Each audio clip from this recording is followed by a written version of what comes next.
All right. Welcome to Make a Path Presents. I'm Ronnie Hayes. Can you guys hear me good or see me good? Excuse me. In the background, whoa. What happened here? What happened here, brother? Configure video. What was going on with the Elgato? There we go. That was weird.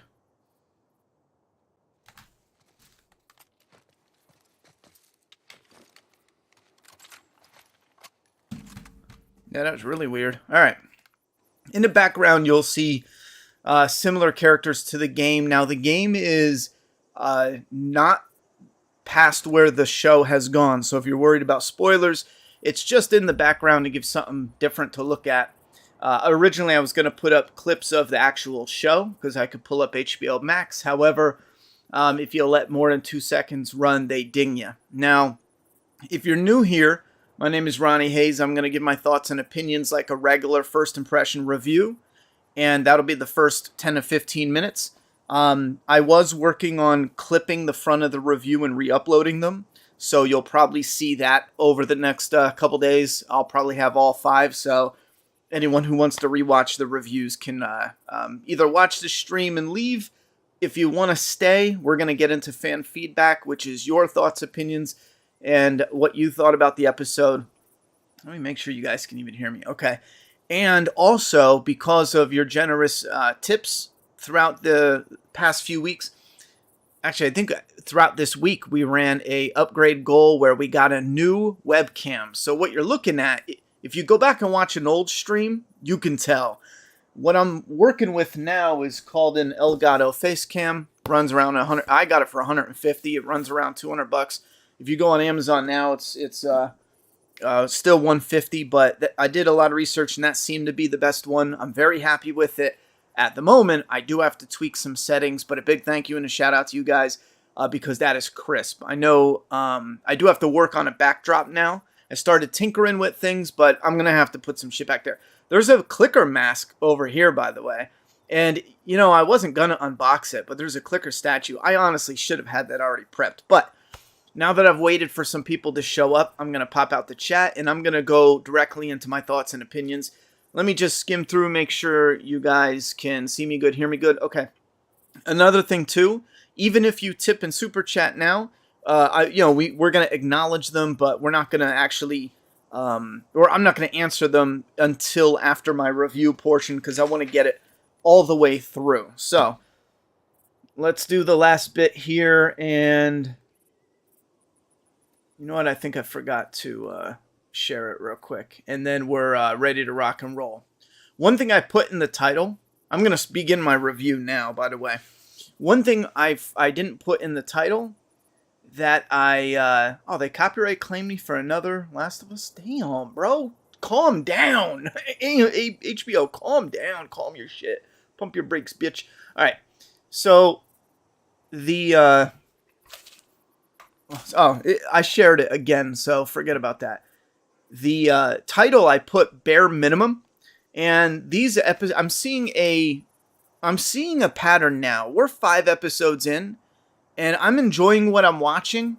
If you're probably just a show-only fan, you're probably having way more of a interesting time than me and some others that are show and game fans. But not only are they burning through content, condensing it, which means it does take away some of the oomph of what goes on. But I've noticed the top-down request to remove gun violence is hurting what we're seeing because everything's being cut. Every time unless it's, and this is to explain, the co-creator said if it's essential gun violence, find a way around essential. Okay, at the very end of this episode, we did see, and I was a bit surprised, they did go with the real ending to Henry and Sam in the game, which is Sam gets bit and Henry kills himself. And I didn't think they would go for it on the show. That was a little moment of violence, you know? The rest of it throughout the show, which is one of the more, probably one of the defining examples of how I feel was the bloater moment. I was so excited for that one moment. The bloater moment kicks off. I'm hyped. Bloater's doing hits a run just like in the game, and then he hits the let's call it Tommy's voice. I don't know. Game Tommy, we'll call him. He hits Game Tommy, and then he rips his head off. Sounds great, right? Like what I wanted. But it's done so far in the background, it might as well be just shadows. Like, ooh, we saw some CGI blood. Like, it was cool, but it wasn't enough. You know what I'm saying? And I'm seeing this pattern with HBO's The Walking Dead. There's emotional moments that are hitting, but they're just not enough. Like, there's cool moments that are hitting, but it's just not enough. And even if you're not comparing it to the game, just witnessing how the game did it and gave you a moment to sit with these characters, the actor for Ellie is done aging enough for the show. It's over. It's a wrap. This first season easily could have been 2 seasons, easily, and they know it was going to get greenlit with $100 million behind. They knew you got to be an idiot if you think it wasn't getting a second season before the cameras even start rolling. Now, this should have been 2. Now, before you say, well, blah, blah, blah, I don't care. They're doing 2 seasons for, the second video game, which is going to be seasons 2 and 3 of the show. But I did at first like the origin. In the game, we saw the bodies were hanging. In the show, they actually show you the breakdown of Kansas City. I appreciate that, for sure, because they're kind of like background decorations. Now, there's a little too much for what I call the pass-through story. Now, this is often where you would find it in stories that encompass travelers. So, Joel and Ellie are the main focus. They're the travelers. Now, when they hit these little spots, you can do one of 2 things. You can pass through, or you can collect the characters or something, in that environment and bring it with you. Now, Sam and Henry aren't coming with them, so they're just simply passing through. That's why we get Sam and Henry basically in one episode. They started setting it up in the last episode. I like the fact that Henry saw some of Joel's crash and his fight for his life. Some of that was cool, but again, it's too much. Kathleen and her, I like the moment where Video Game Tommy said, listen, Kathleen, like, we loved your brother, but, we follow you. That is an important moment to have in a game because she doesn't look like a leader. She does not look like your usual leader. I don't buy that they're following her. But when that henchman said, listen, we loved your brother. Your brother was a leader, but you made changes. We are here to follow you. I buy it now because you don't have to lead with fear all the time and yada, yada, yada. You can lead as a group, especially a resistance. If they respect you, respect your opinion and thoughts and leadership, I buy that. Absolutely. So that's all you need is the bare minimum just to show it. They have Easter eggs from the game, exactly the part where the game just left, actually, which is the 2 survivors down in the sewer. Now, that part was severely condensed, though. They jammed that part together with so little. It was crazy. Also, little things like the crayons aren't coloring that much color, but another thing with deaf characters, they're just too quiet. And before you get worried, don't worry. They're not going to be offended. They can't hear us. And now seeing the glass made Joel look stupid because he makes his big deal of laying it down. It's a smart trick. It does work. And they notice the glass. There's a little bit of crunch. They probably shouldn't even have done that much. But the worst part is they just start slowly now walking over the glass. Like, they couldn't just be like, I don't know, find another path, something, anything besides just walk over the glass. Like, what the fuck? Anyhow, the weird tone, these little lines were good. I liked them.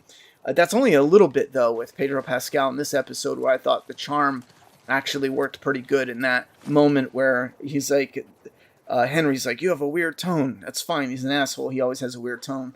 Having a younger Sam has pros and cons to it. We won't dissect them here, but I thought there was a good amount of pros and cons. One of the pros, though, that I will mention is having that kind of like a big sister, big buddy type of Ellie towards Sam. And I thought it was fitting. Again, too rushed, too forced. Didn't have enough emotional impact. It was there again, but I think they could have capitalized on it more if Sam and Henry were 2 episodes at the minimum.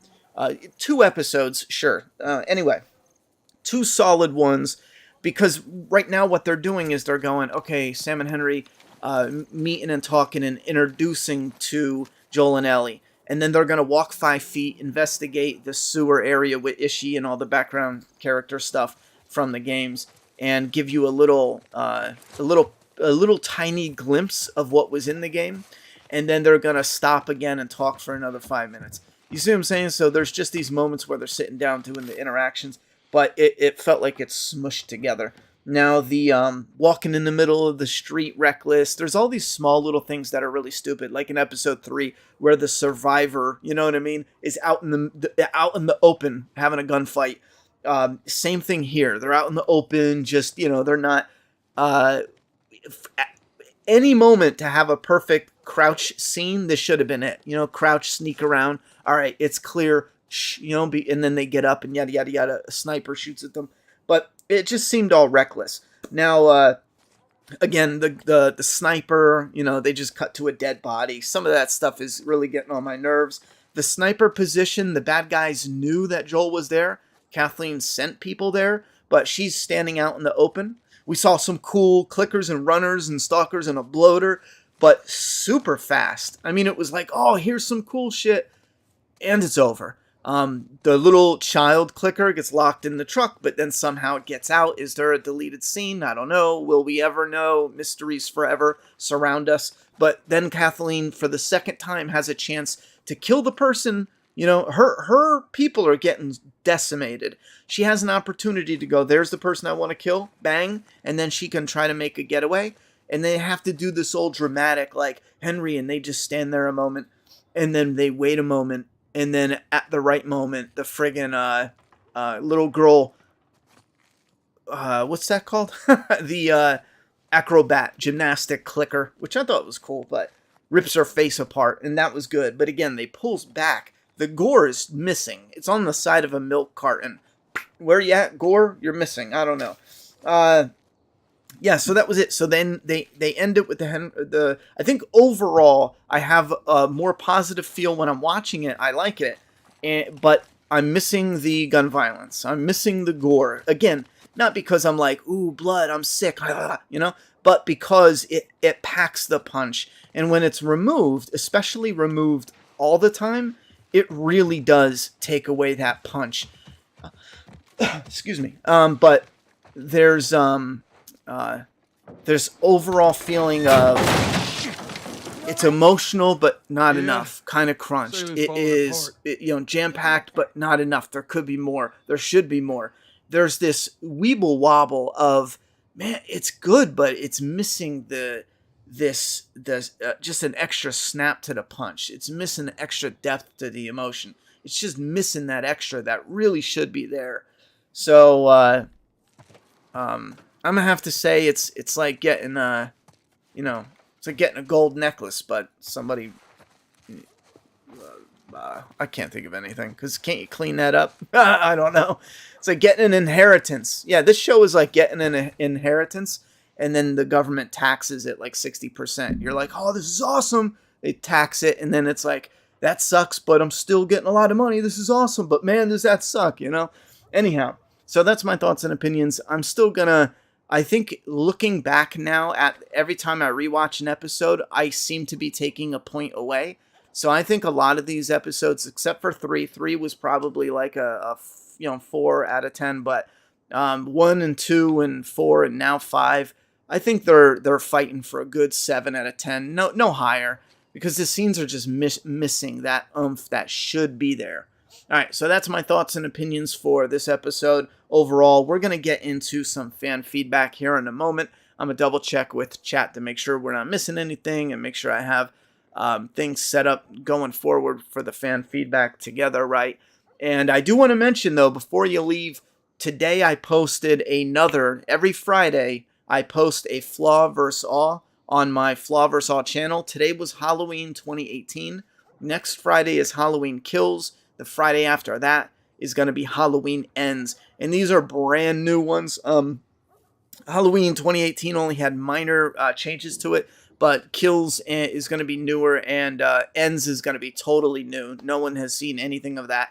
And there's going to be even more, and I'm trying to build Patreon, so if you're interested in the Flaw vs. All review, go and check out that channel. We're so close to hitting 1,000 subs. We need a few hundred more people over there to get us jump started, and I'm feeling really good about that. The end of February, I would love to be able to hit 1,000 subs, only if you're interested in that type of content, though. But, all right, so that's it for that. Let's get into some...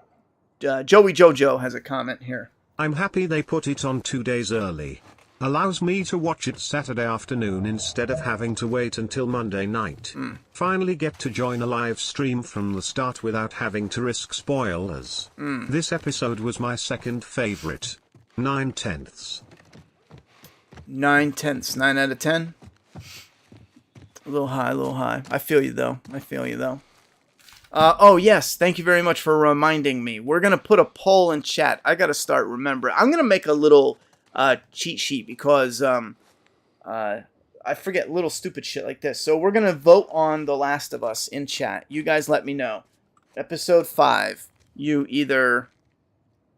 Well, that's not what I wanted to do. Start a poll. Here, start poll. Last of Us. The Last of Us. Episode 5. You either loved it. Love. Okay. Or you hate. Ah, come on now. Add. Alright, let's ask the community. So the poll is up. Go ahead and vote. Did you love it? Was it just okay? Or did you hate it? I wonder if I can vote. It won't let me vote. Oh well. Yeah, 6 or 7 out of 10 is justified for this show. No poll, Ronnie. Like the North Pole? Should be like 20 episodes, to be honest. 9 episodes for the first game is so fucking rushed. It is. At first I thought, you know what, there's enough to do it, but one thing I was curious about how they would incorporate it is the little moments like this. Like Joel is, I'll show you a little moment, and they've done some of it. But again, it feels rushed. Like, explain what we're doing. Okay, set up some of the story. Characters talk about what they're doing. Got it. All right, quick. Oh, I have that comic book. Hee hee hee. You know, like right here, right? Here's the video game. If you haven't seen it before, I'll do it real quick. But you walk in this house, you're looting. Now you've already survived with Sam and Henry through multiple infected. You were in the sewers. You and Ellie got separated, and you were with Sam, which was very effective for bringing those characters even closer to you for some emotional weight. I agree completely, Ronnie. Sam and Henry should have been 2 entire episodes, but I do commend both actors. The Sam and Henry storyline always F's me up. Crying face, crying face, crying face. Let me see real quick. I'm going to get you on a leaderboard. Let me just pull up. I thought I did it, but I don't see it here. Yeah, I pulled up Stream Elements, but something happened to it.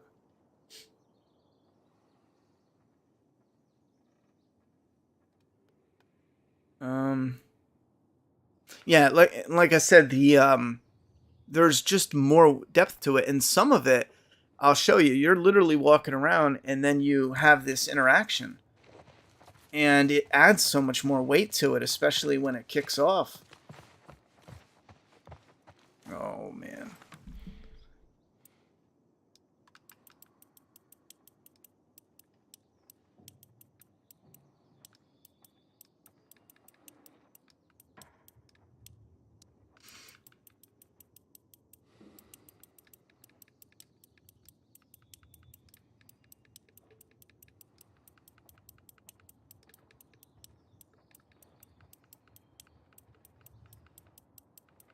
Damn, some of it.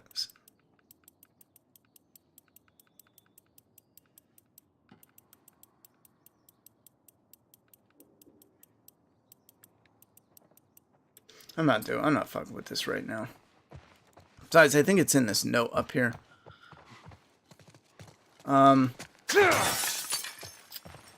going to show you one thing real quick. Like, you're up here looting. Find the comic book. Here's a comic. This is neat because they showed it in the episode. And you find comics and stuff as collectibles. And Ellie gets excited. It's definitely cool that they included it. And then you go downstairs and you're going to see them playing. Now, in the game, they also kicked... Here it is. They 8-21-36. Damn. They also kicked the soccer ball. Now, Henry was more... Again, he was softer in this than he was in the game. That seems to be a running theme. But Henry had a big old bag of crayons. I see what they did, though, and why they did it, because it is a bit of a difference. Yeah, you hear him going... What was it? 8? Oh, come on. 8, 26, 21, 36. All right. So we got 10 and 4. That's 14. Again, thank you very much, JoJo. Let me put Anonymous up here on the leaderboard. Oh, what the hell happened?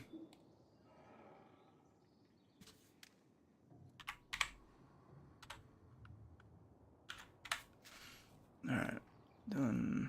Let me do this.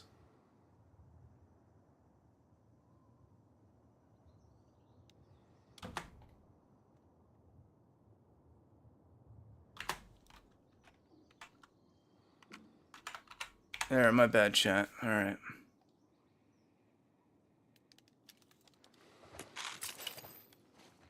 Alright, so you go downstairs, and this is throughout the game with these characters. You're just playing the game, looting, yada, yada, yada. Yeah. And then you come across them playing some darts. Now, again, this is a small example, but it's all throughout that whole few hours that you're playing with these characters involved. Little by little, you start loosening up, and you have these moments. But you have a moment at first where you have to escape. But then you have a moment where it's like, you know what, screw Henry, yada, yada, yada. He's always going to pick Sam. But the moment works good because it shows you that Henry's only concern is Sam. So that's a huge deal. So it sets it up. This is what I mean by you get it in the show, but it also doesn't feel like as fleshed out, you know? Anyway. Who was a giant pussy?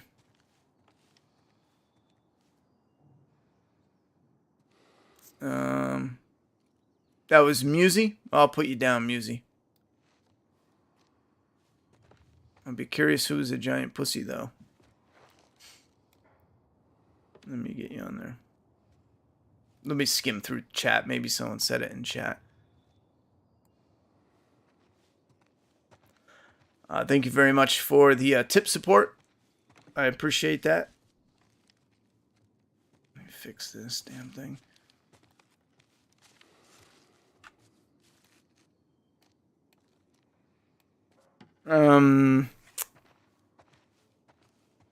I got it, Musy. I saw you up there. 9 episodes for the first game. Assuming, blah, blah, blah. Oh, someone there. He was a giant pussy in the show. I think you guys are talking about Henry, or what? They're hitting the same ways they did in the game. I don't know why. I think it's because of stuff like this, where it's just not... It doesn't have all that, doesn't have all the layers that it does. I mean, this is very abrupt and to the point. Here is these two characters, and... There'll come a day where kids can just be kids again. They don't... Let's go. And I find this shocking because it was something it was the thing I was most curious about, how they would do it in the show, which is, and I talked about this before, letting the scenes breathe. Like for this, I was so surprised how they incorporated even the sniper.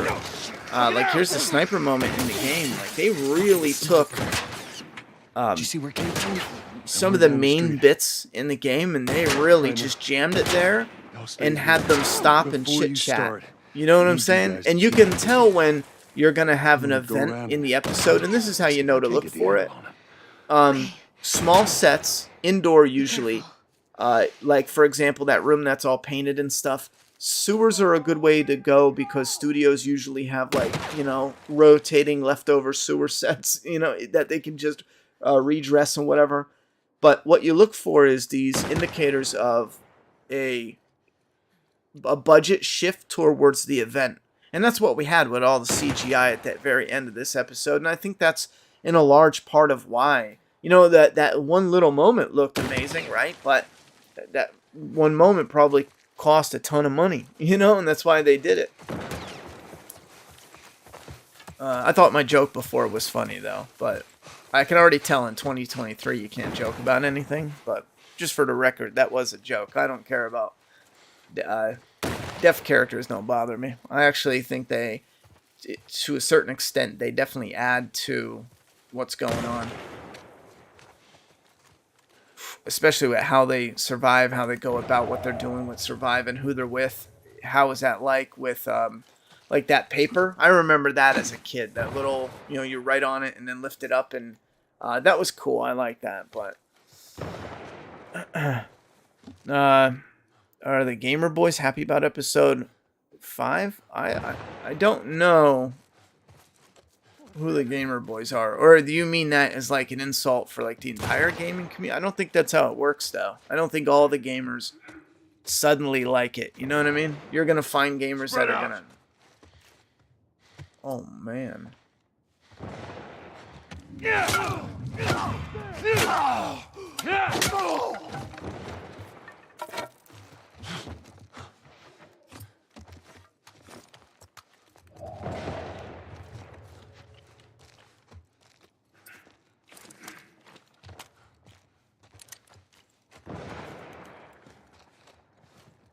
Anyhow, if you see this in the Ronnie, I was talking about Henry. Okay.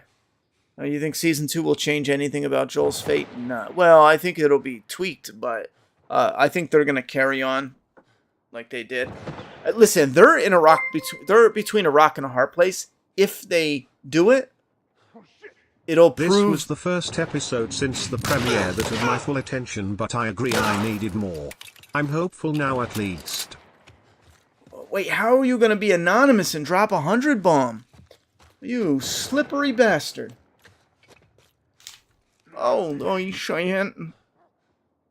I'll put anonymous down. You don't have to reveal your identity.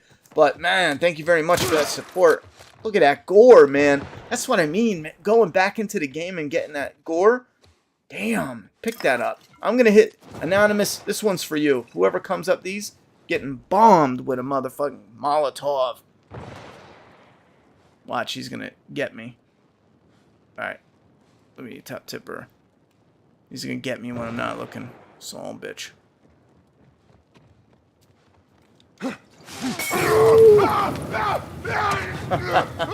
That one's for you, Anonymous. Thank you very, very much for the 100 bomb. You guys make it possible to do things like this updated webcam. Shit. I need to take some of the support coming in I need to buy a little bit of paint. I got vines I need to buy, and that's because I'm building the background. It's going to be wooden. For those who missed it, it's going to be foam wood painted like real wood, and it's going to be the size of a door. It'll be back here on top. Oh, shit. On top of two... kind of garage shelves, but plain ones. So that way I'm going to attempt to be able to put like the 2x4s in front of there. So it looks like the wooden shelf. You know what I mean?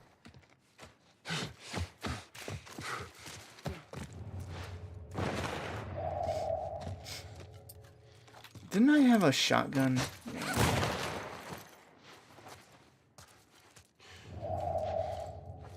Alright, let me get back to Anonymous here. We got 114. You guys are friggin' awesome. Alright. The poll's doing pretty good. We got a lot of people love this episode. Hate is definitely low. Drip, no in the game. Ellie doesn't know Sam has a bite. Yeah, in the game, Ellie didn't know. I understand, again, it looks like they're doing the blood, and I wanted to heal him, and they're trying to layer on to some of the Ellie wanting to give up her life, wanting to be the cure. It seems like they're building on that. This Ellie should have at least told them what was up. Very risky. I enjoyed the bloater coming out, except for you don't get to see it long enough. No, you don't. I couldn't tell it was practical or not. Oh, it was definitely CGI. I'm not anonymous, just high as F and forgot to type my name. Smiley face.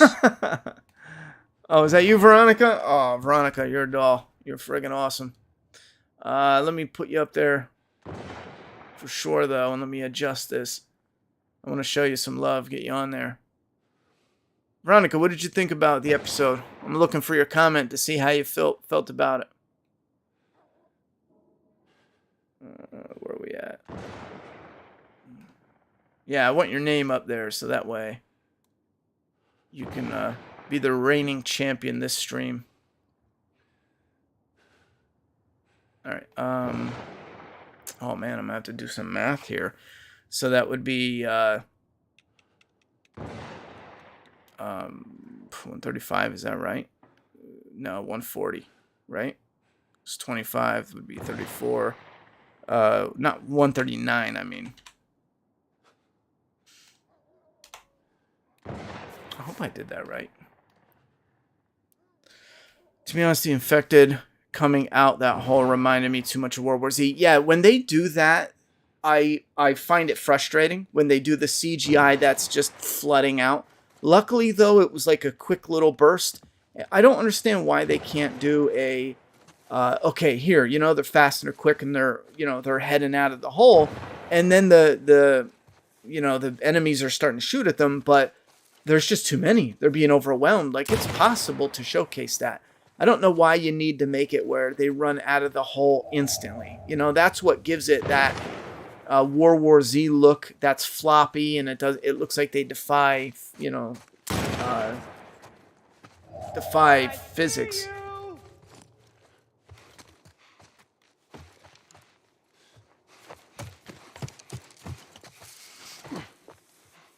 Here's the sniper, though.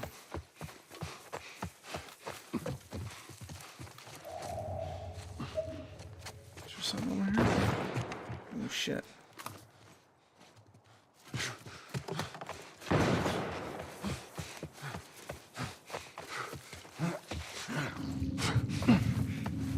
I see him! Oh, shit.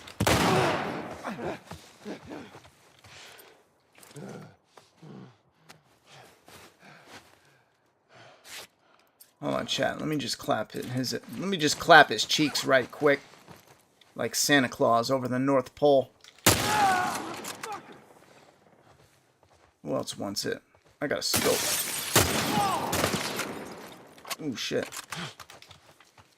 Come on, man.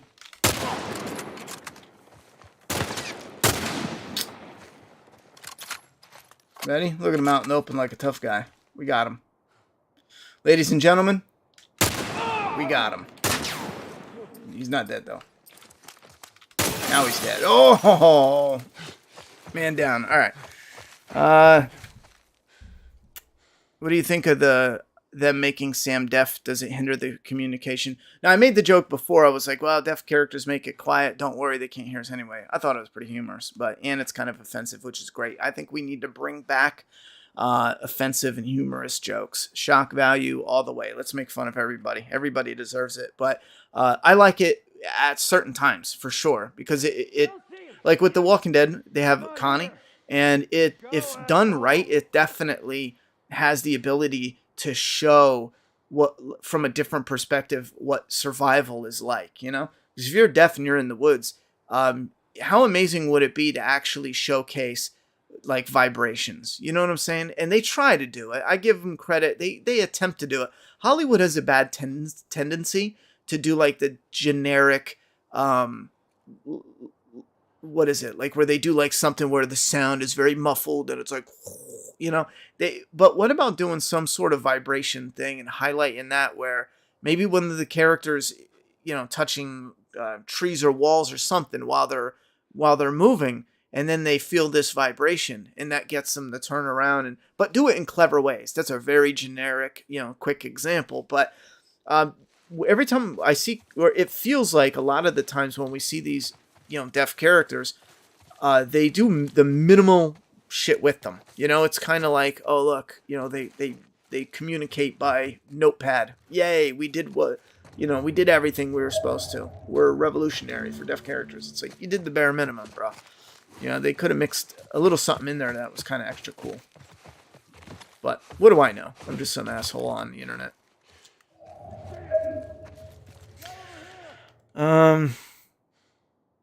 Game Ellie would have used her blood to make Sam think he's going to be okay and then calmly tell Joel what's up. Yeah, not fall asleep in the room with Sam. Game Ellie, definitely smarter. Yeah, they did a little oopsie on that. How's that close enough? It's completely different. One she knows, the other she doesn't. I think you guys are talking to someone else, right?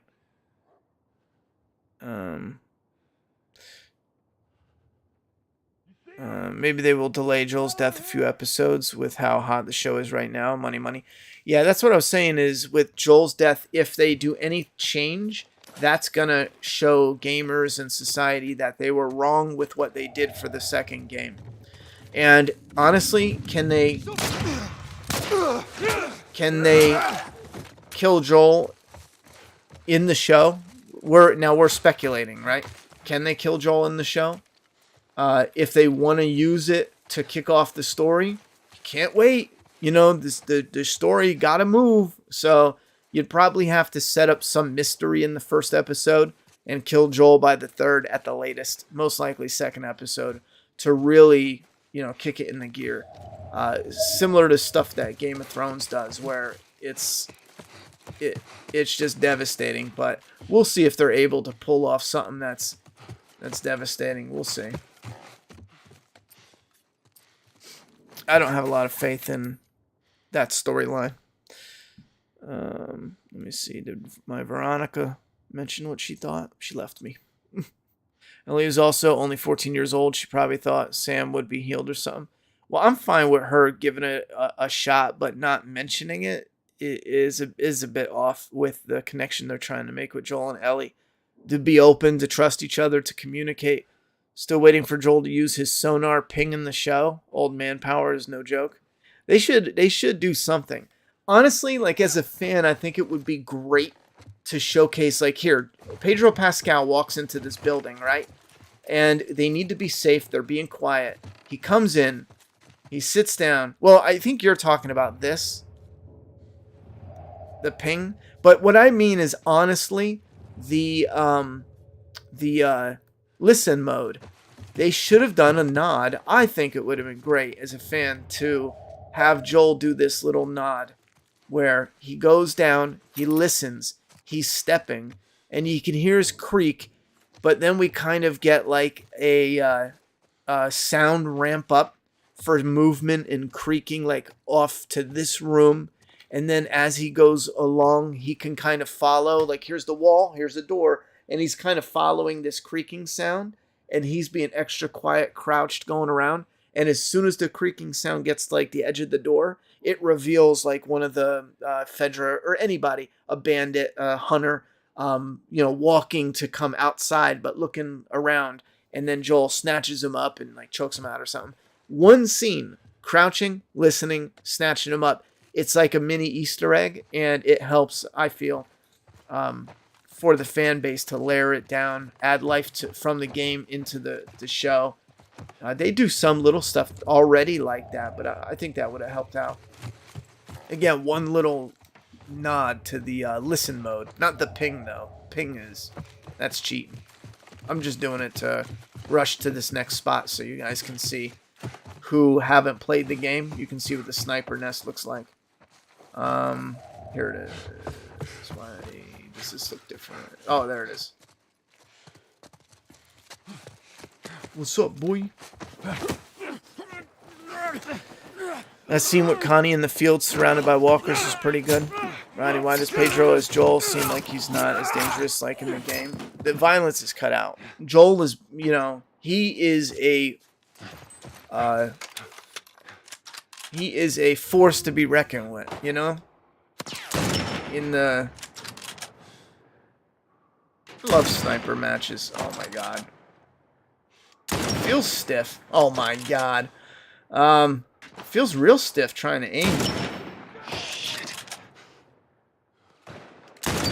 I know that was a headshot. Yeah, they don't show him to be like this whirlwind of violence. And I think the reason for that is because they're cutting out the violence. Sorry, Henry. Oh, it won't let you shoot him.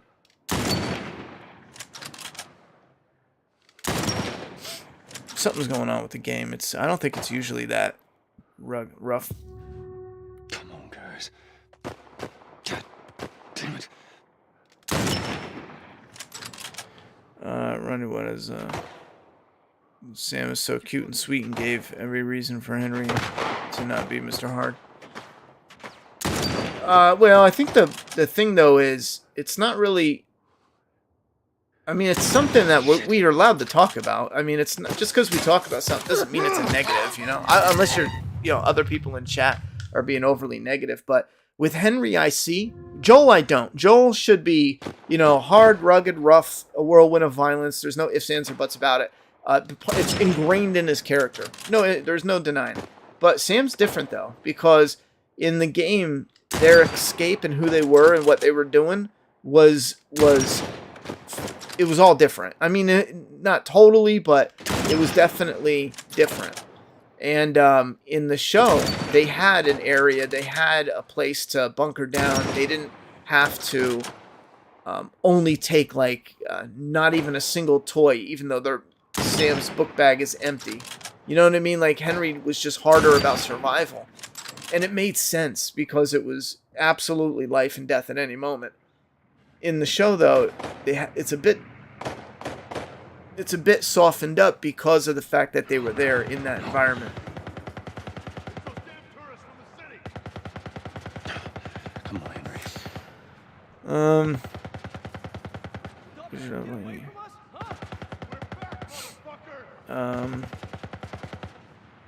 What else we got here? Did they make Sam deaf because of Oscars changing the requirements to be nominated? Huh. I wouldn't doubt it. Damn. Hollywood is a real shit industry. I mean, or at least the people in the top running this. They're the most sexist, racist, yada yada yada, and they're the ones preaching to regular society how they should act. So, a lot of times when they do stuff, it's probably either for a pat on the back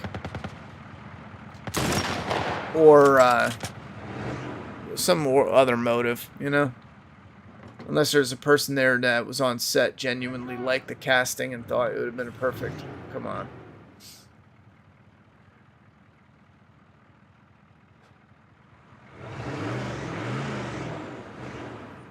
Come on, bro.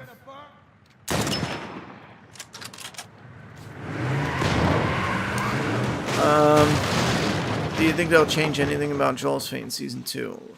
Well, yes, I think they'll change some stuff, but at this point, I think it'll be minor. I don't think they can change it major because that'll prove that they were wrong for the game. Unless they do something to extend it, change it to give us more screen time with Abby before it plays off or plays out. Because again, this is a 2-season event. So, having Joel extend it to where Joel doesn't meet Abby until like the 3rd or 4th episode, that definitely makes sense. Because where are they going to end it? I think that's the biggest tell. Where are they going to end the second season? You know what I'm saying? We know where they're going to begin it. They're in Jackson. Well, we're guessing. I'm confident. They're in Jackson. And then, we build up the life there and characters. And then we, go to Abby and build up that. There's the mystery element there. And then, I used to like taking pop shots at these guys. I like the sniper bit, though. Although it was a bit frantic and hectic, I did like that sniper bit. I don't think it matters on these guys if you shoot them or not. It's a shame, though, we got so little with that that loader. It's a damn shame.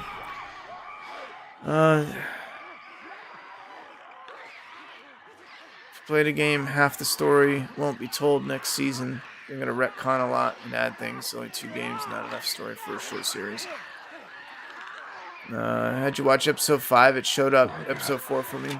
Go look now. When I first... the reason I was late is because it didn't show up for 10 minutes for me. Okay. I didn't get to click on the episode. No, we're good. I tried refreshing it, but I didn't get we to quit click on this the place. episode until like 9/11 or something like that. So something was a bit off. Again, unless you have to refresh it. I thought I was doing it right, but I backed out and came back into it from my app. Shut the hell up. That's serious. It's Tommy's birthday, and that's all he wanted to do is just. Oh, you got a comment in chat. I feel you. Oh, man. I could die happy if I could just ride one around the block. What was it like? It was good. It was real good. Good. You played the game. Half of the story won't be told next season.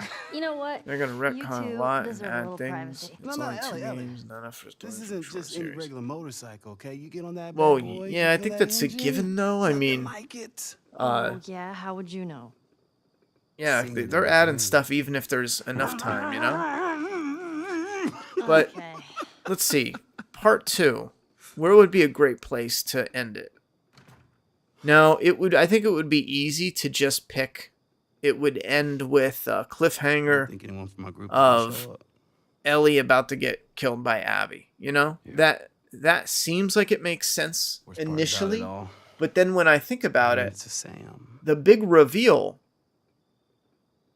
Yeah, the big reveal Well, is right after that. safe to say, those two So- have officially bonded. Would the cliffhanger be What are you doing? take the reveal, Taking stock. put of it all the just things we've gone through. before that face to I face see. with Abby and Ellie? And how And are we then do the doing on cliffhanger. canned You see, peaches? you feel me? So then season 2 is heavily Henry send focused you? on Ellie, introducing Abby as the villain, and then we get to the end and Ellie's in Thanks for trouble, fucking up some cliffhanger with Abby. And then season I'd say 3 we all did pretty starts good. back, heavy Especially focus on Abby after the reveal at the very, very end where, you know, it's revealed that Abby wasn't the bad guy. Is Joel everything and Ellie alright? were the bad guy. This is their stupid Yeah, everything's way to put it, because Joel and Ellie aren't the bad guy. A doctor was going to kill an innocent kid. You know what I'm saying? Like, Okay. you can't be the bad guy if that's what you're up against. Well, So, have a good night. then season 3 would focus on Abby I like that heavy, You're never scared. interconnect what we've seen with with says I'm Ellie not? and how that, you know, the ramifications of What are you what scared what of? she did in season 2, Let's and see. then lead that up to them Scorpion's having the final crazy. face to face. That takes the game, matches it up Being by myself. pace wise almost identical over the course of Scared 2 of getting hit, seasons. though. It could work. There's enough story for it. Yeah, What I about mean, I think it's definitely possible. Those things out there. How many seasons do you think Last of Us What is if the going to be people at are still HBO? inside? 5. What if they're trapped without any control of their body? I just Scared of that happening. I see there's other things at play though. Okay. Like, I think First if of all, we're the teaming up. multiplayer Okay, we're gonna help for each other Last out. of And Us second, is a massive success, I'm going to say 3 to they might 4 still look like seasons people, of but that HBO. person isn't Because if the helping right now. multiplayer is massive, they don't need HBO. Henry But says you know what that I'm they saying? Like, as far as like a don't. business deal generating with their revenue, families. if HBO was that. doing, you know, bonkers, right, Do you think doing that's great true? money, and they can do a season 3, 4, and I go 5. back and forth. Once you start stretching past there, you know, mean, 3, 4, and 5 to is believe also it. a stretch as well, but it's possible But you don't. because they know where they want to go with the next game. I guess not. And I don't Yeah. know. I just don't Me see them neither. putting out another game until we see the multiplayer, because I think the multiplayer is Serious their talk. their pause I moment. almost forgot. I won't watch a whole season just of Abby driven story. doesn't I know always about skip it. her scenes. Can't take it. Yeah, I'm not watching season 2. I'm already out. Unless, of course, we see the Alright. trailer and they're I'm pooped. making big changes. But again, that was just a suggestion of speculating what they could do. And if they did do it, it would be Abby focused. You know what I mean? She would be the lead, but you would still see Ellie, and you would still see other stuff. But it would mostly be Abby, yeah, unfortunately. No, I don't think season 2... Me personally, I don't think season 2's story is good at all. Damn. That smells good. Good morning. In the game, you're basically a superhero as Joel, for once. killing hundreds of people and zombies because it's a game and gotta be fun.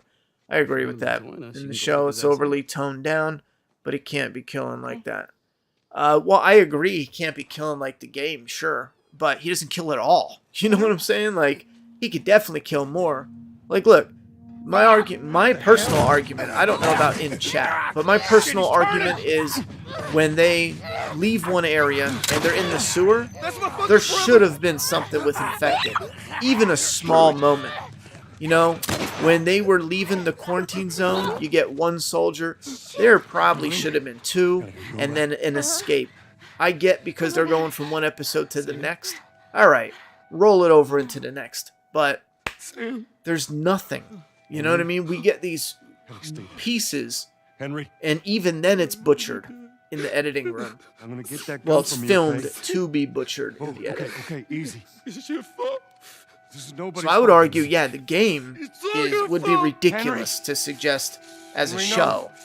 It kills 100 people in, an hour. You know what I mean? But to add more enemies and infected, even just a couple. Like I just suggested, one little moment, one little addition of infected in this should have probably been one of the minimum requirements for this episode. How long would that have been? Well, we didn't need Kathleen shit. Let's be real. We don't. It's a pass-through episode. Does any one of you give a fuck about Bill and Jackson Frank? County. Let's be real here. Means we're Does close anyone to give a Jackson fuck? City, They're not right? in it anymore. They're not characters that exist anymore. ready to see Does your old any brother? one of you care about I'm just ready to get Kathleen? there. I don't. You know what I mean? Nervous? I don't know what I'm feeling. Even though I was more positive and I enjoyed the story, when I rewatch this, a lot of Kathleen shit is going to be a waste of goddamn time. They're pass-through characters. They don't matter. We should get the bare minimum. And again, it should be emotional, connect to the story, push the story through, without being like that letter was just a ball of convenient timing for pushing it. But that letter works. I mean, it does. It definitely works. A bit much, but take away the shit with Kathleen. We just need to know her brother's dead. We don't need a backstory of her boo-hoo-hoo, her brother used to do this and that. I don't give a fuck, bitch. Shut up, We don't need that. Focus on the other characters that matter. Take away Kathleen doing her little boo-hoo-hoo in her bunk bed, Oh, my room used to be much smaller. But it's because you're now 400 pounds, bitch. No, I'm kidding. It used to be the same for me. When I go back to the house I grew up in, I'm like, holy shit. It's like a little cave. How did I even fit in this little room, But I was also tiny as shit. I'm big as fuck now compared to when I was a kid, It happens to every single one of us. Unless maybe if you're... What's that little guy's name? Usain something? Anyway. So much for this, right? Yeah, take out her Lead nonsense. us straight to Put in Thomas. a scene with the infected in the sewer, and now we're working on it. We're making progress. Oh wait. Oh shit, he crafts fast. I guess you're not liking the series. Oh, I'm liking it. What makes you say that? You stop in the stream, you hear one thing, and you're like, oh no, he does not like series, I'm enjoying the watch. I think it's the bare minimum, though. It absolutely, and it blows my mind because of the money they spent. Some of it, I like it. I think it looks good. There's a few scenes that are, but it's rare. It's rare you get CGI that's perfect.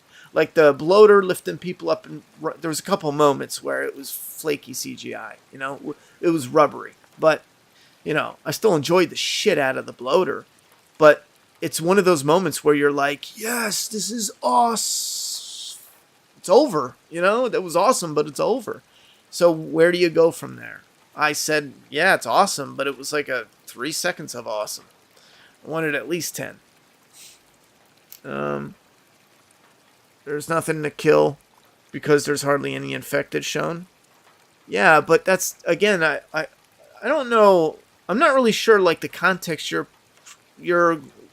I don't know the context you're going for. Like, but there should be infected shown. Is that, you know what I'm saying? Like, I feel like that goes with my argument. I don't know. Unless you, again, I don't know your context. Do you mean like, oh damn, AMC's just not showing enough?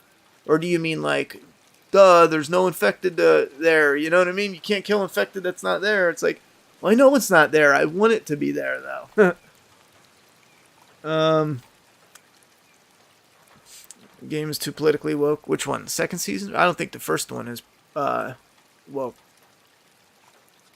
Not a fan of World War Z like zombies CGI. It would have been amazing to see the bloater brought to life with practical effects.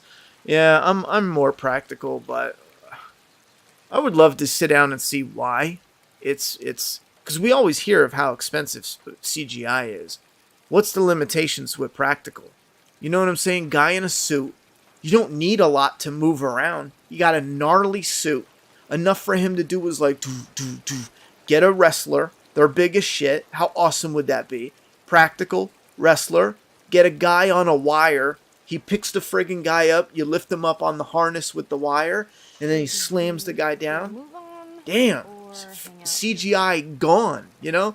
CGI out the wire and do some corrections and, you know, blur some things and bring some stuff in and mix some stuff. And damn, there we go, you know? But if they reveal... Yeah, we wanted to do that, but man, there was problems with the animatronics. I don't know, the actor couldn't see. They couldn't, you know what I'm saying? We did it, but it looked real funky and stiff. Then I don't have a problem with that. All right, you wanted to try it, but it didn't work. That's fine. Yeah. Also, what was that one moment where Joel looks up? He goes to kill the sniper, and he looks up and he sees this bridge. And it's like the bridge from the game that they jumped off of. And then they do nothing with it. What was that?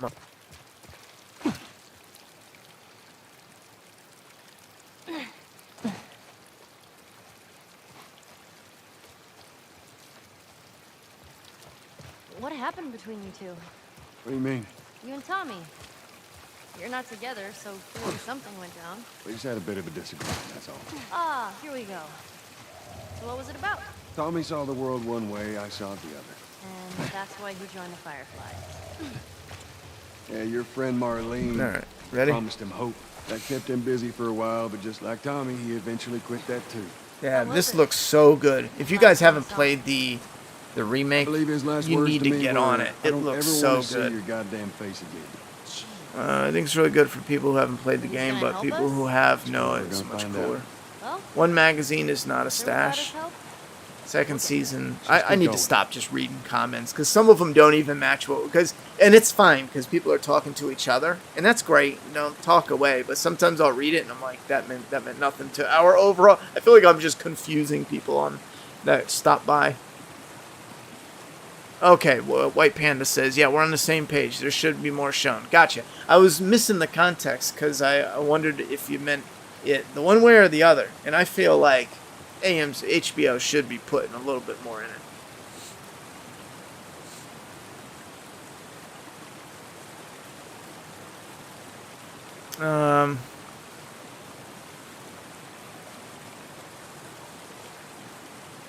Is Days Gone the masculine action version of The Last of Us? No, I wouldn't say that.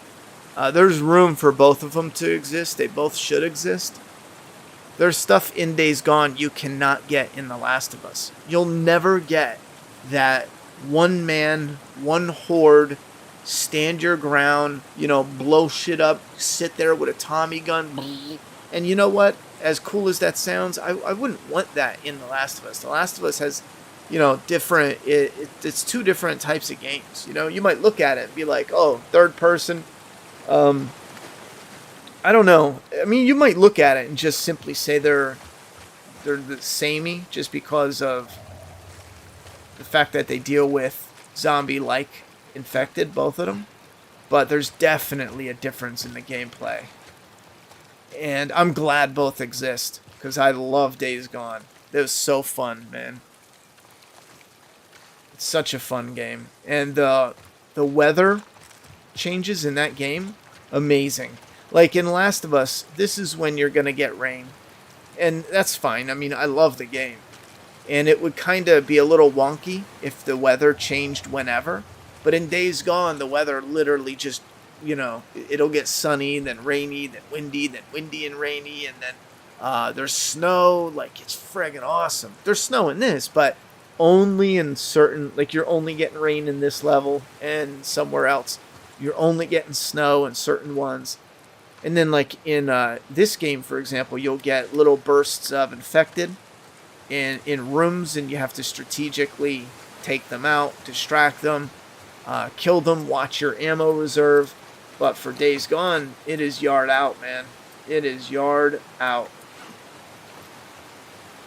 When you're ready, when you built up enough, you can go head to head with the infected. What's that? Right there's a hydroelectric power plant. But I want to get last comments in. It this uses the is river's movement probably too and, much, turns to it be into honest. electricity.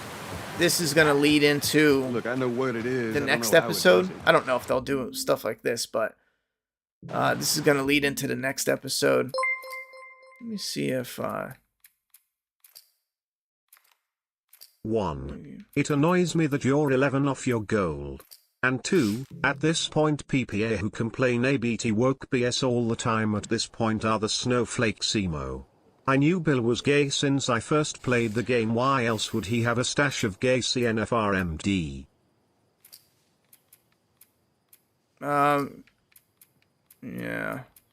Yeah, I saw you arguing with someone in chat. I don't know. Sometimes even I get frustrated with the whole everything is woke group, because The Last of Us 1, you can have gay characters, and I think this is the problem with communication, is you have stuff that is what the internet would call woke, and that's where you jam in representation and all that other shit just to put it in. Quite literally, there's actors and directors that are on Twitter right now. You can go look at their tweets, and they're bragging about just putting it in just to like annoy people on Twitter. I think that is like a mental condition, man. You've got to be mental to want to do a movie or a show and then be like, yeah, man, that character's gay. I can't wait till Twitter gets mad at.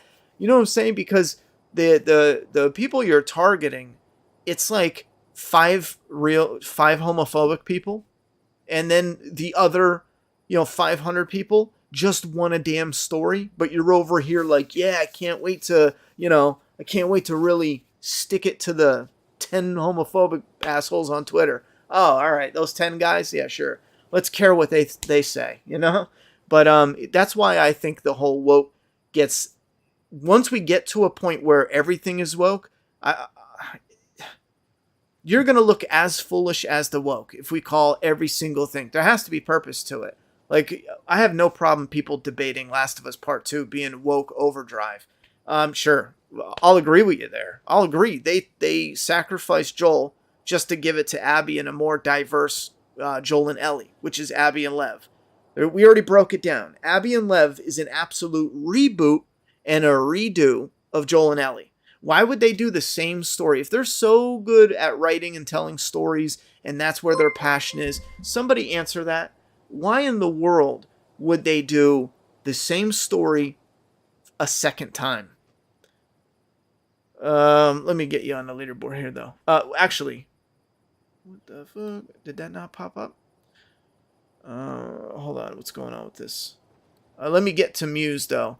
Love the girl clicker. Yeah, Mega Dr. Dre, thank you very much for the super chat. I like the little gymnastic shit going on, or the wiry. But again, Musey says, it annoys me that you're 11 off your goal. Thank you very much for the support. And number 2, she said, at this point, who complain about woke BS all the time at this point are the snowflakes, in my opinion. Okay, I got it then. I knew. Yeah, this is another one. I knew. Oh, another weird one. I knew Bill was gay since the first game. Everyone did. And I don't know who doesn't know Bill's gay in the first game. I mean, everyone knew he was gay. Um, I don't even. I ignore any comments when it gets to like Bill in the first one. Yada yada yada. Because these people don't know anything about the first game if they're just skipping over it. So I just ignore it, Muse. To be honest, I just totally ignore it. But I will say though, I don't think that's fair to say anytime we talk about woke, it's all BS. I don't agree with that at all because we know they're open about their agenda. I will send you the images of on Twitter. They got conferences and clubs and organizations. They're out there and they're open. They are doing conferences on how to take legacy characters and create a reboot with them and a remake with them, and the best ways to take all of them. And I don't think there was a focus on race, but there was a focus on turning them into queer leads. All of like everything. What can we? Oh, we're gonna reboot Back to the Future. Well, here's a paint by numbers way on how to create a queer lead for Back to the Future. You want to do Grease? Here's a queer lead for Grease. I shit you not. It's as many and it is all as can be. I don't know why they're so obsessed with making it 100%, but I've seen this with comic books where it got to be where comic writers are online on Twitter making fun of like, I can't wait till we make every single X-Men gay. And here's the thing is they're the ones saying it, and I'm just sitting here and a lot of others are like, that's just so weird. I just want a good story. And you're on Twitter being like, yeah, man, like, like we got you, burn. And then, normal people are like, can we just get a story? And then they're like, see, you're a homophobe, bro. And it's like, but I just want the fucking story. And you're on Twitter bragging about you're going to do this and this and that. These are real people doing real shit. You know what I'm saying? I just want good storytelling. And funny how they killed the video game Tommy off. This episode was pretty violent. Yeah, I like that kill. And here's again why it was like, that was a cool kill, but man, I wanted it closer. I wanted it in your face. The first one, and it doesn't have to be, look at The Walking Dead. Did Noah, close up right here, his entire face got peeled back in a close up. So I don't need it to be on the lens of the friggin' camera, but do something where you can actually see something, especially just the jaw, just getting it torn off at the jaw. That would be sick. All right, so let me do this. Let me do this numbers game. We get 12 come in. So we got 51 and then, oh, there we go, properties. 51 and then we got another 6 come in. I'm just gonna get rid of this. I think that's right. Let me look. All right. Even Disney had a secret meeting about sneaking LGBT in shows. Yeah, there's and again, it's not even so secret because if you want, there's a real Zoom meeting. No, don't look at the fake satire ones. That's another frustrating thing where we're talking about real stuff and people always get like the satire one and they're like, see, it's fake. And it's like, bro, you picked the fake one. I know you did it on purpose because that's come up a couple times where there's a real conference. There is a real conference where they do teach you as a writer. And if you want to learn how, if you're in the industry, I know someone else I was talking to had a talk to them about, it was kind of like this. Hey, by the way, if you had any interest, I know you're cis or whatever they call it. I know you're cis, but if you have any interest on developing some queer characters and you want to, but the underlining theme was you should probably come here and learn this and do it and put it into effect. There's things going on that's just weird and yada, yada, yada. I try my best to talk about the stuff that we know of for a fact. Like, go look up the ESG, go look at the conferences and the training seminars, and go look at some of the backers, the investments, and the paper trail of what's going on, some of the meetings that we know of, the real online Zoom meetings that's been leaked. I don't know. Some of them aren't even leaked. There was a public one. I think that's the Disney one. Like they are there. You know what I'm saying? And I like talking about it just in the just so we can get to having great stories, you know? Like I had, I gave it to my daughter, but I had that really big poster of Ellie in the background. I don't know how I would be a giant homophobe if I got a giant picture of a gay character. Here's another gay character, Ellie here. I have a poster in my hallway of Ellie. That's a gay character. I got Jesus, gay character from The Walking Dead. I got 2 of his figures here, both in the show and the comic version. I got Aaron. I got 2 of his figures. Yeah, that's another gay character. Bill is a character I would friggin' love. There's a little painting portrait thing of Bill in my Last of Us, stash. I'm probably forgetting more that, it's just a weird thing to have to deal with when we should be focusing on good story, Yeah. I think the issue is that if you think episode is woke, I think it's more likely that you're a homophobe. Wait, random edit says, I think the issue is that if you think episode 3 is woke, I think it's more likely that you're homophobic. It makes more sense if you don't like 3 because of the changes to Billstown.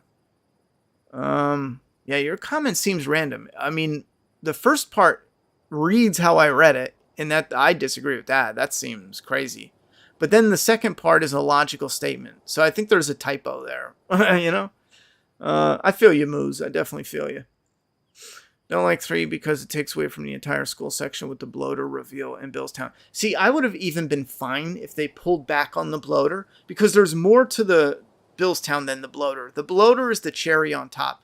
If they pulled back from the bloater and gave it to this episode, but they had infected and, a clicker, like that's cool. But now think about it. We're not getting infected next episode. I mean, if we do, it's bare minimum, right? I should look at the trailer, but I bet you it's one moment where a couple infected come out and Tommy and his crew need to do cleanup. You know what I'm saying? I'd be shocked if there was more than that. But, because we have it here. Sometimes there's woke characters, but for instance, some people bitching that Pedro isn't technically TV Ellie white. seems a lot colder in this version when it came to Sam towards the end. I don't know how I feel about that. Mega Dr. Dre, thank you very much for the tip, brother. I appreciate that. I missed what you said, though. Let me see what you said. TV Ellie seems a lot colder in this version when it comes to Sam towards the end. I don't know how I feel about that. I don't know. I didn't get that vibe totally. I think there was a different, because of how they had to rush, there's definitely lost time there with the character as far as communication and see, here's where they start the escape. But the suburbs is really where it kicks off. But wait a minute. Let's do hard. I'm pretty sure Survivor's 1 shot, 1 kill. I'm not a big fan of that. Yeah, I feel you there, but I needed more with those 2. But I did get the feeling that, Ellie was loosening up some to Sam. And maybe it wasn't necessarily she was cold to Sam at the end, but she was more cold to the situation. You know what I mean? Or not saying that's real, that's what it is, but that's what I got out of it. And let me just add your 13. Really, thank you so very much for the support, guys. You guys are freaking amazing. That was intense. We're going to do 60, 70. Cool. That is freaking awesome. So I'm going to put some of this, radio tower. which helps big time because that foam that I'm using, unless you guys know of another way, but the foam, I got extra pieces from my uncle's construction leftover, but there's some I have to actually buy, and it's expensive, man. Yeah, I do. But I don't know of any other way. Oh shit! What was that? Oh, whoa! It was a crab. So it really, the donos help a lot. Thank you. See, one thing we missed too is some of this beautiful shit. There's another crab, little crabby crab. Yeah, I think this is the bridge. Where did the bridge go, man? But we missed some of this, and it's a bit of a shame. I thought we would see some. Imagine a little. We got the game, so maybe we don't need it. But man, this is some of the visuals for. Imagine getting this, slowing the show down, and doing 2 seasons of the first game. That'd be amazing, man. With ramp up the gore, slow it down, have 2 episodes of Henry and Sam. What? You can even leave that Kathleen shit in there if you want. It's a little bit different in the water. Also playing this game right now. Game is difficult, not gonna lie. I'm only on hard. I like putting it on Survivor, but I've played it a ton. So for me, it's I feel like if it wasn't manageable, I would probably be terrible at it because I've played it so much, you know.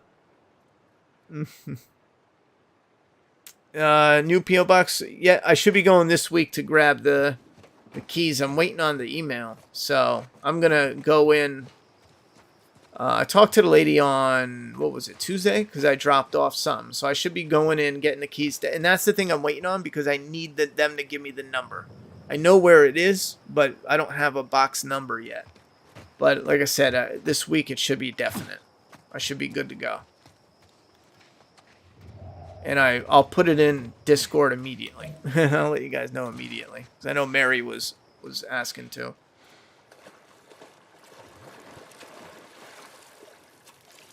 I had your shirt on before, soft batch, but I was getting a little too hot, so I had to take it off. It was real nice today. I don't know about you guys where you're at, but it was real nice today. What story were you invested in more, The Last of Us or The Walking Dead show?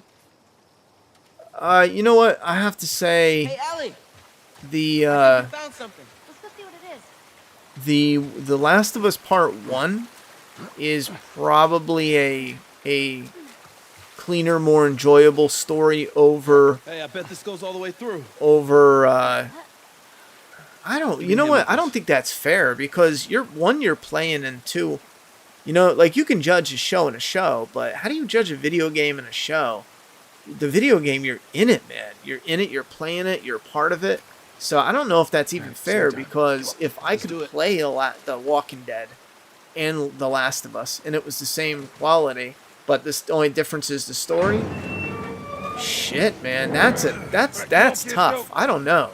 I would probably lean surprisingly to The Walking Dead. But you know, comparing a show versus a game, I don't know. Right, you go in. Okay. Especially the games nowadays look like little animated movies. They look that good. They're friggin' awesome. Hey, flashlights out. I would have to say,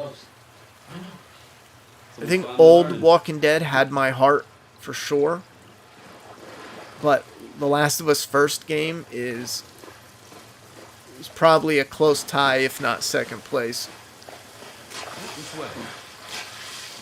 I give them a lot of credit for the creativity in The Infected. The Infected are friggin' amazing. See anything?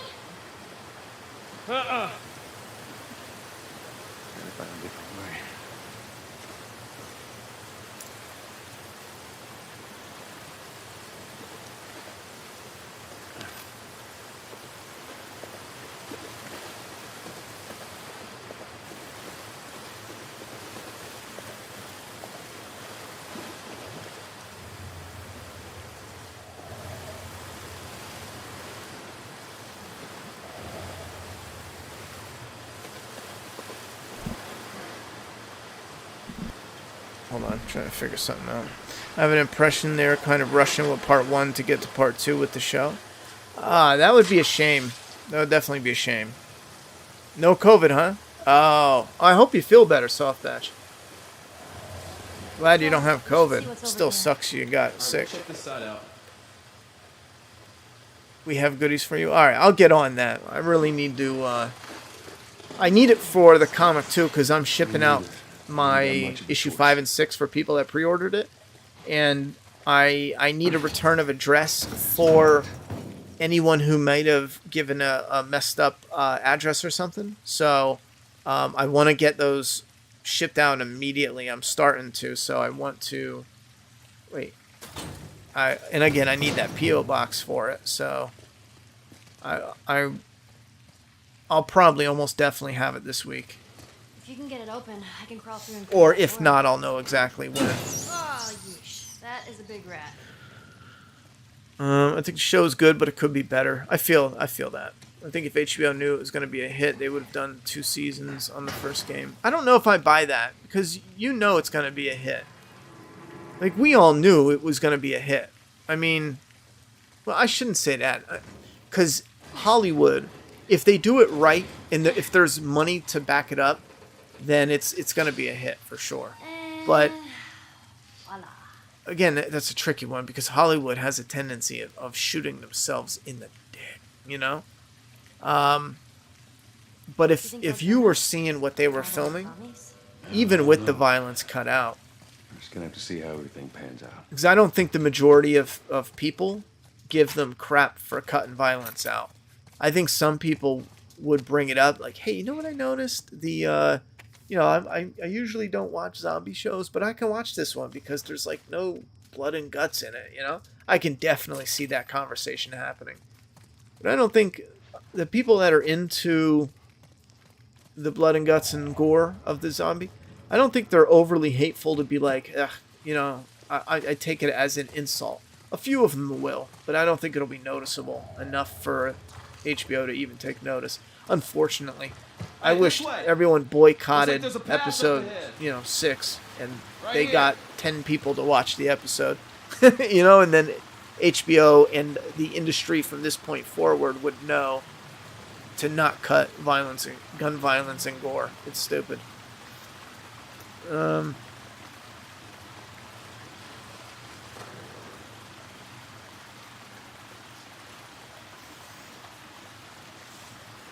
wait a minute.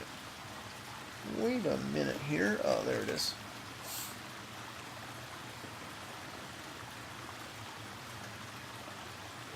Billstown purposes was to get the battery, and it was served. Well, I don't know who you're talking about. In the something I said or something the chat said, it's hard to get context because of the way people talk. They kind of just shit out like a little sentence with little direction. I mean, I ain't mad. That's just how the internet is. But that's not the point of Billstown. To move the plot, it was. But the purpose of Billstown was to show Joel what he could become. I mean, that's the most general breakdown of what I could give you. But it relates to Joel and how he views Bill cutting people off. Just to survive. Like, Bill will survive. He'll cut people off. And they even have that conversation. But what will it do to Joel? You know what I'm saying? He's going to be like Bill, miserable, alone. People can't stand him.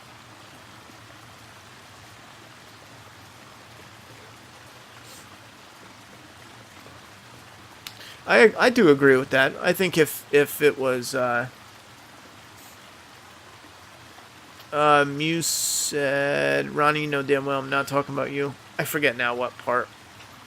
I think we divert sometimes, but we're like sometimes we're on the same path, but then like I divert a little bit and it gets a little junked up, but I feel what you're saying. I ain't mad at you.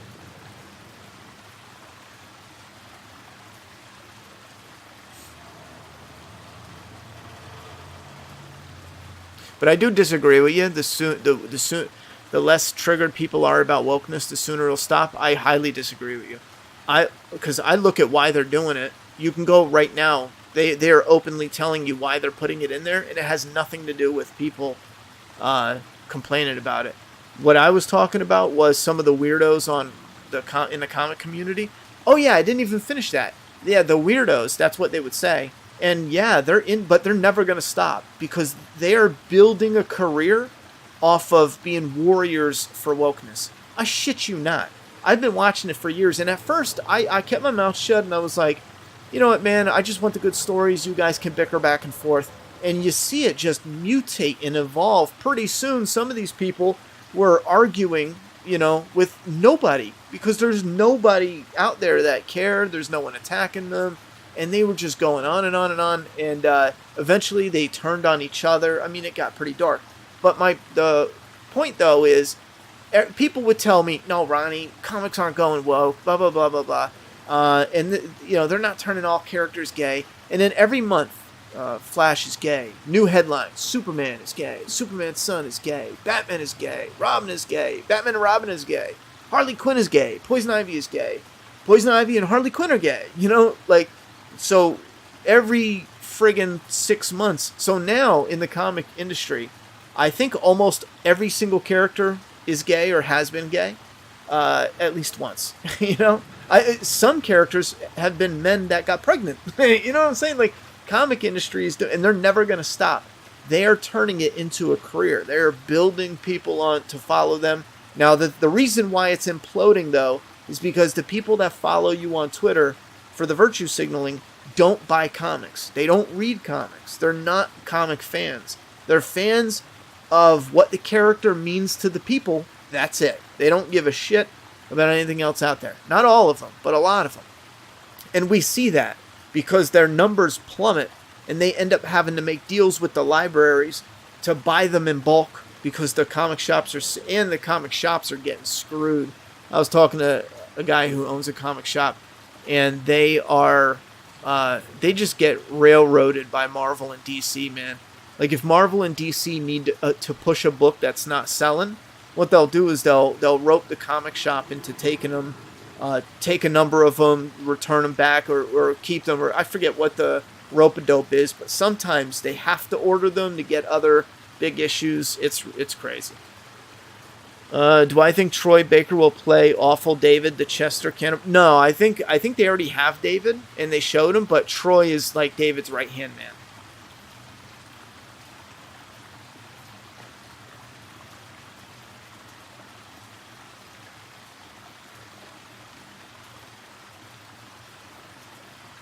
Yeah, I think you're in the clear. I don't think he's playing David. I think he's gonna be, in the game how there was like the younger kid.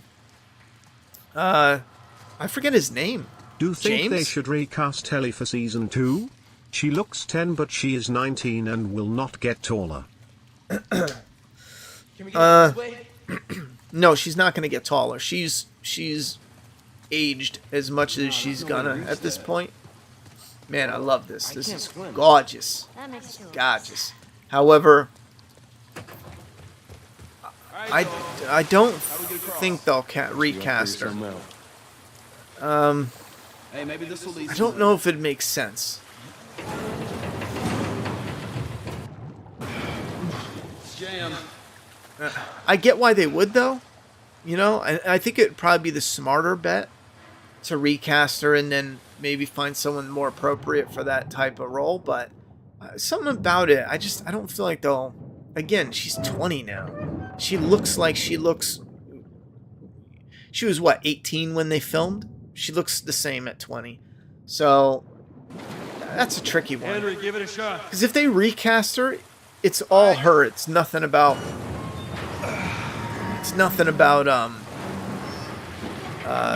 aging out of it. You know what I'm saying?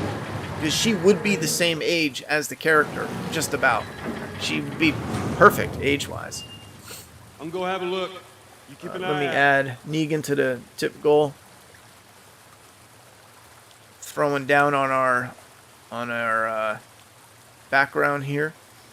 I think maybe not this weekend, but next weekend I'm gonna go and pick up the paint and I'm gonna go and paint it. If you guys want to, since the background is gonna be seen a lot in streams and Flaw vs. All especially, for Patreon and Discord, I'll put up some pictures of the process of painting it. Maybe I'll get some feedback, because I know I'm going to put the tip money towards the 2-back shelves. I think they run about $40, the garage shelves. So, I don't know.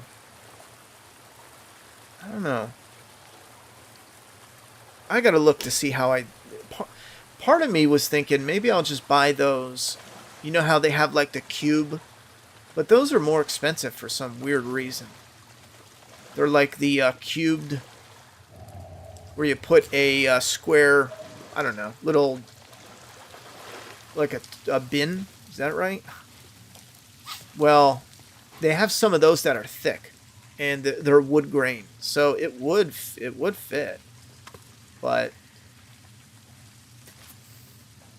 I just don't know if that wood grain would be, because the garage shelves hold a lot of weight, but they're real thin, so I can hide it with my own looking, wood, whatever.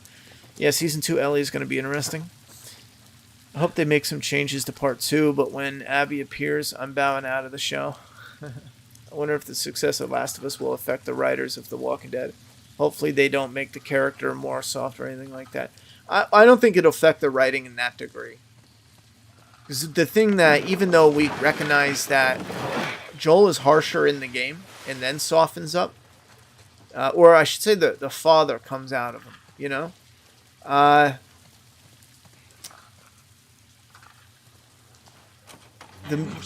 The Last of Us, they need to focus on the budget, man. So I don't see that being too much of a problem. They really need to focus on that budget. And even the writers, if they get screwed on the budget, then they really need to focus on clever writing that can work around it. But it's going to take them writing and rewriting, because the dialogue's got to be snappy. I mean, the dialogue's got to be memorable, but not written to be memorable. I mean, that's a tricky thing. Like, even comedic, charismatic elements, when Rick comes up to Daryl for the first time, he's like, "You need to tell me something." What is he, Rick Grimes? And then Rick is like, "Yeah, we left your brother up there." And he's like, "Hold on a second, let me process this." What do you mean you left him up there? And then he throws squirrels at him. You know what I'm saying? Like, some of that has so much charm, but then he gets him in a chokehold. Shane gets Daryl in a chokehold, and he's like, "Choking's illegal. File a complaint." They're trying to get them all to stop freaking out. Some of that charisma, you can see them try to copy later on, but it just can't, man. It's just not there. Oh shit. That's not what I meant to do. That is not what I meant to do. Give me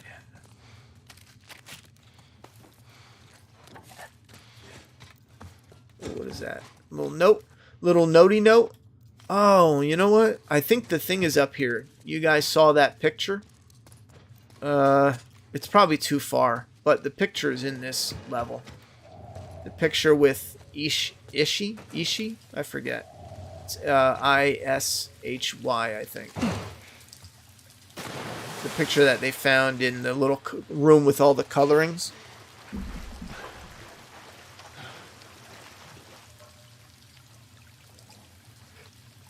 The scene where Ellie shows her bite and tries to cure Sam was a neat change compared to the game. You like that, Joker? I did agree with someone in chat that said I kind of wish they showcased. Let's go, Ellie. Oh, there you go. Again, That's the smart. scene to breathe a little where Ellie does that, but she knows. I mean, she wants to. In her heart of hearts, she would love for that to cure him, but she knows. She absolutely knows that he's done for. And to show that look, that mixed look of so desperately wanting something that is impossible to happen, but also knowing, like, man, this is it. Some of those little deeper moments, they're kind of missing. It is what it is, though. Feels nothing. No. Haha, I made it.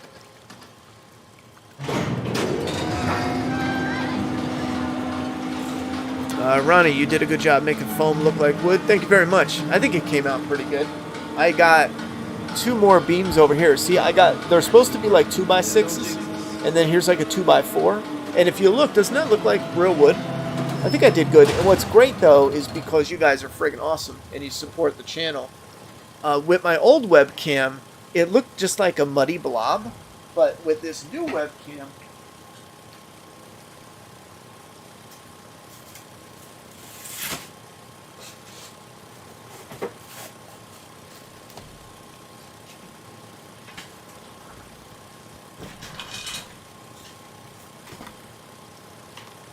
like with the new webcam, you can see it.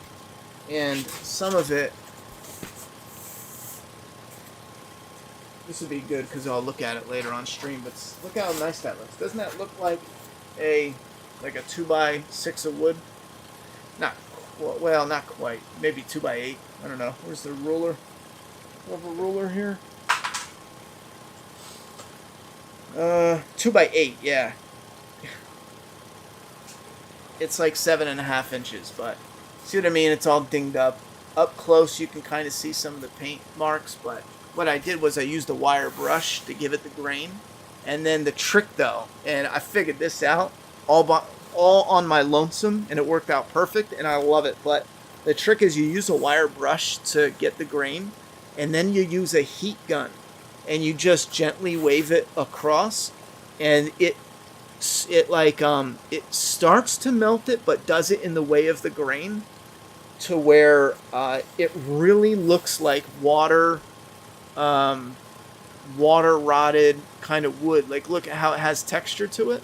I think that came out pretty damn good. Up close, you can see some of the imperfections, but even like this, like, oh shit, this bit here with some of the rotted, I want to get some more of that look.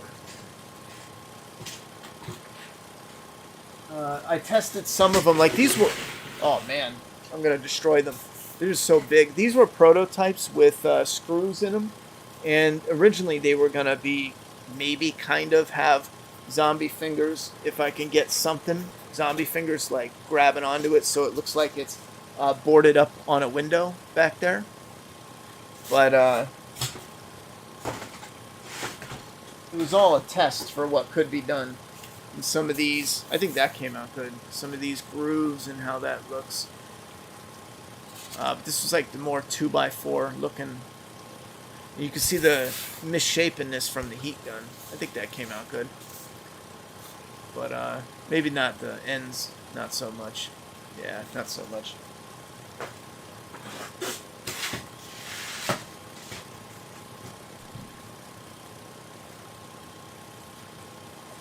But the reason why it kind of fell apart, though, is I had an original shelf I was going to use, and those were prototypes of what was going to be the outline of where the window and vines, or the broken wall and vines, would go. But the shelf that those were outlined to fit around broke. When I went to move it, it was one of those ones where when you take it apart, you got to be super careful. When I went to move it, I was rushing, and I just snapped it, man. And the thing just caved in on itself enough to where it's just broke. You're not going to repair it. So, yeah, I'm showing you my wood. Episode 5 felt like 2 episodes of plot crammed into one. It did, didn't it? I mean, they really breezed right over that.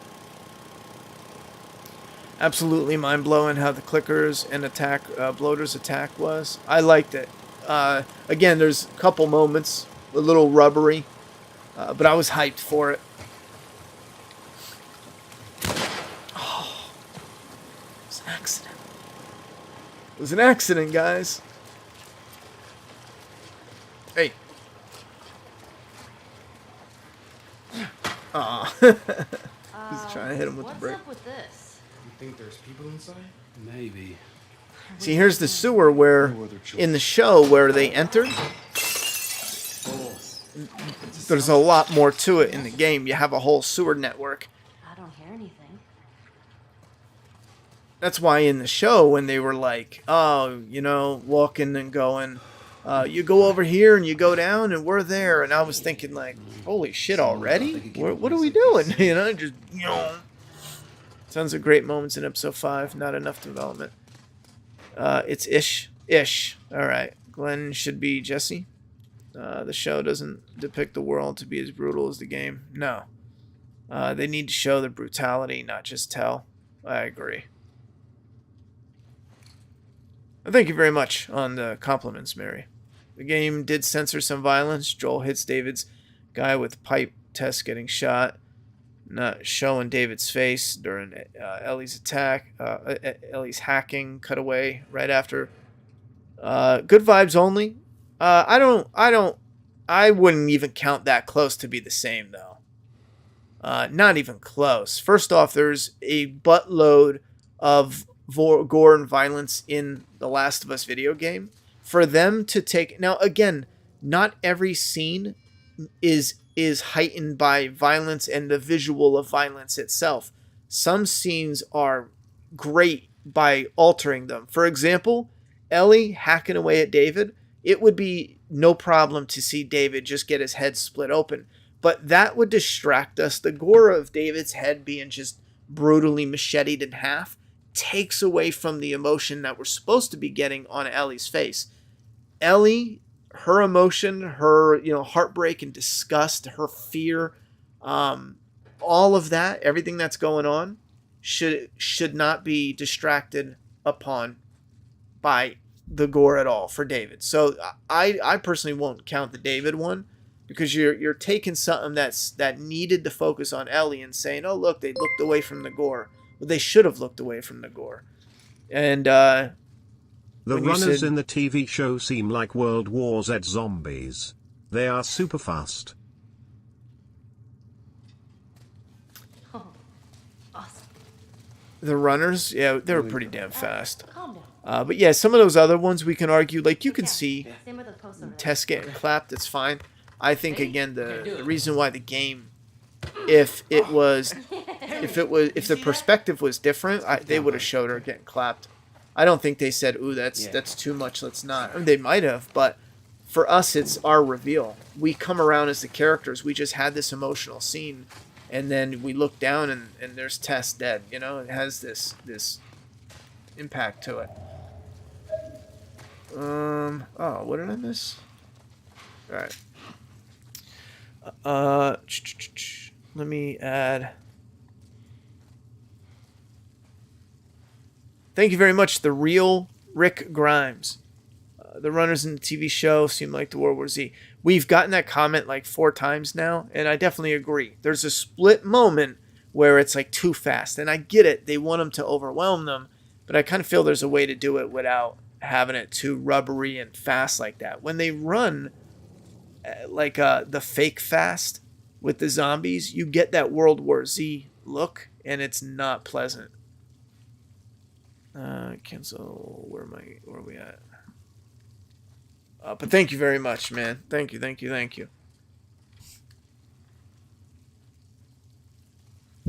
Oh shit. We'll go for. I don't think we ever had a 200 goal. We'll do a 200 goal just for shits.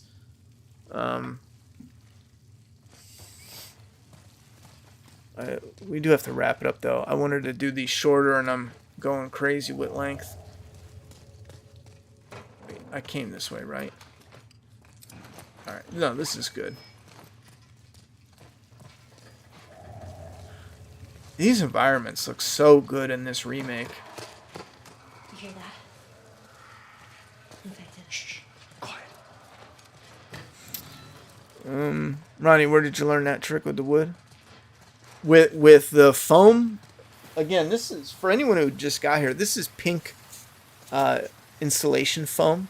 And I learned to paint because I wanted to, eventually I want to be able to paint my own custom Predator statue.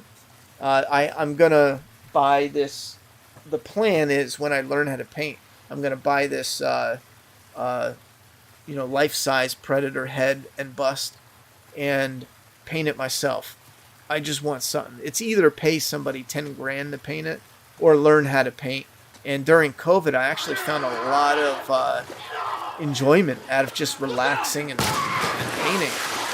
But how to do the wood into foam, it was literally just, I had this idea to try to get grain carved into it, so I tried it. And then when it came to the heat gun, I just took a chance. I was like, I wonder if the heat gun would be... And luckily that worked. Holy shit.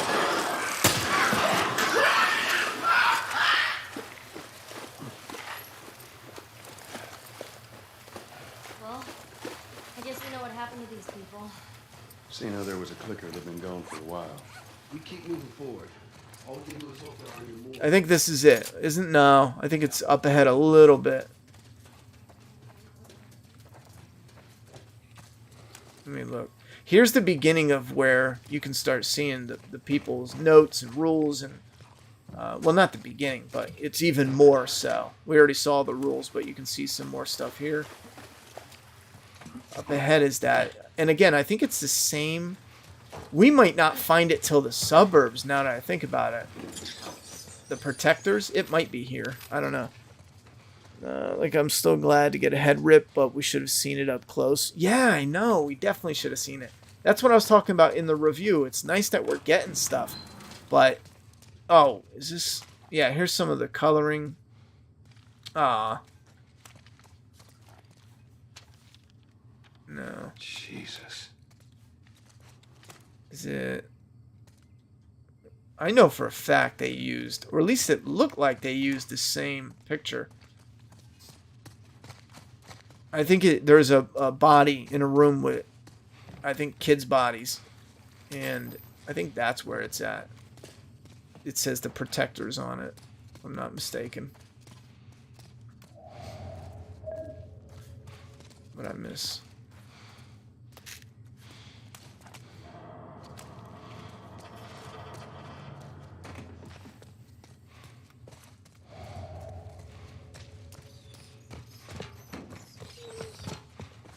It's so beautiful, man. Hey, you think that leads out? Could be. It's too hot for a boost. Maybe there's another Damn. way to get there.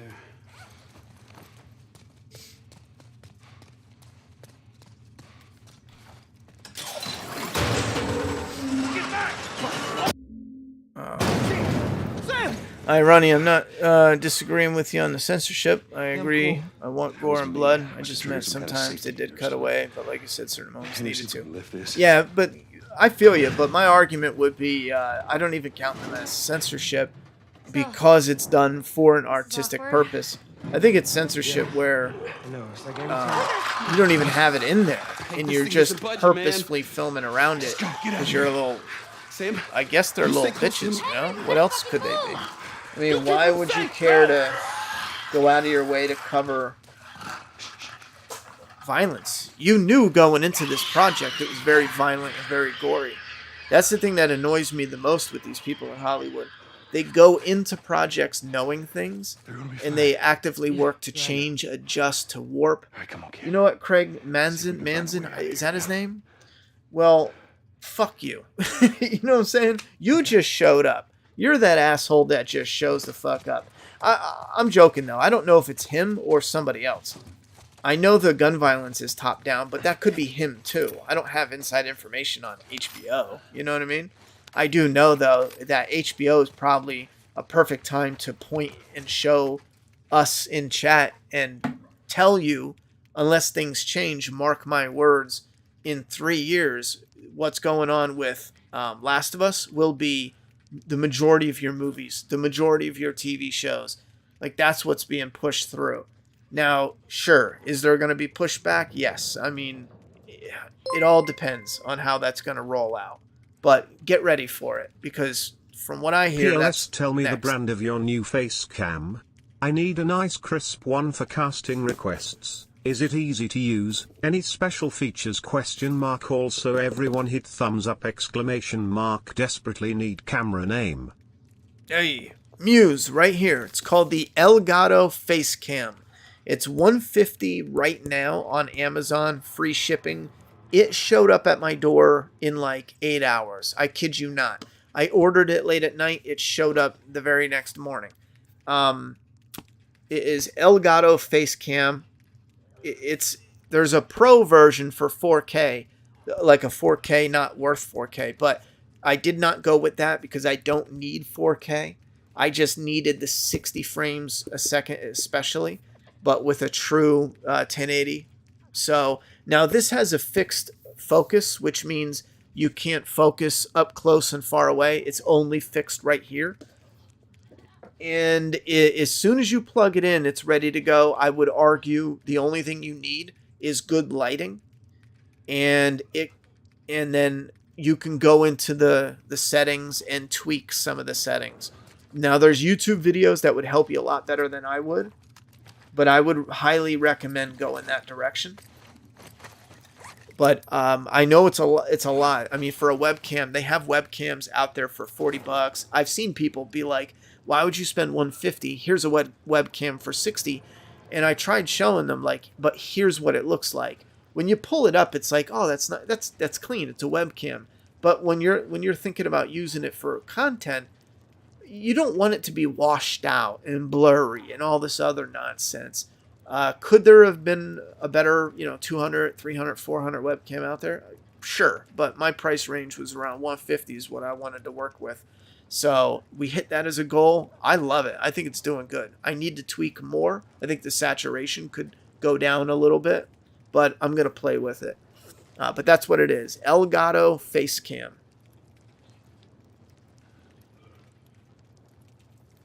The third season is not officially greenlit yet, but I will say it is unofficially soft.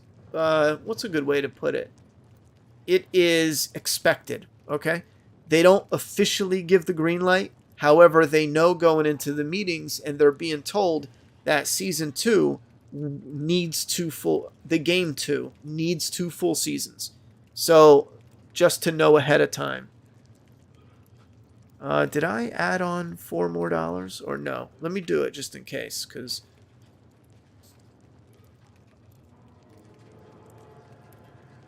Mary says, Ronnie, I've been painting for years, never achieved that look. Heat gun was a great tool. Yeah, the heat gun, and again, it's the especially with the insulation foam, outside ventilated, and you just go real close and you do it quick and you keep an eye on the way it melts. But the trick is you got to scrape it with a wire brush, because what it does is all the when you scrape it, it gives like this roughness to it, and the heat gun actually melts away the roughness, but it leaves like a wood grain look to it. And then once you paint over that, it comes out great. You do a brown coat, and then you do like a very light, like a cream dry brush, and it really brings it out. Did the show so far exceed your expectations? It has not exceeded my expectations, no.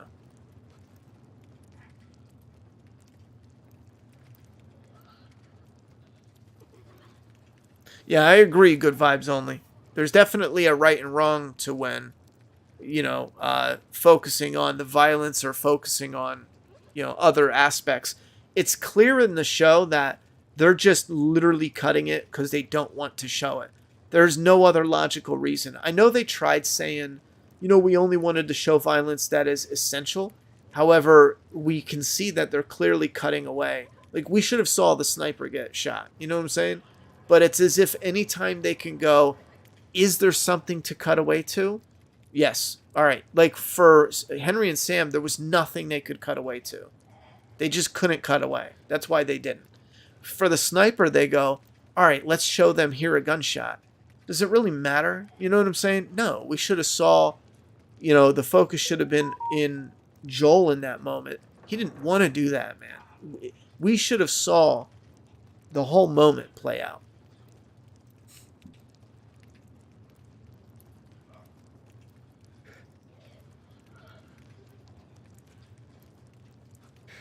I see what you're saying. Good vibes only. I think the way I read your first comment was like you were defending the show by saying the game was, but I disagree with that. But I hear how you didn't mean it that way. You were showing something else. I caught up now. I got you. No, Muse. Elgato Facecam Pro. No, it's not the Pro. It's just the Elgato Facecam. It is not the Pro. Elgato Facecam. That is it. I think it's actually just called Facecam, to be honest.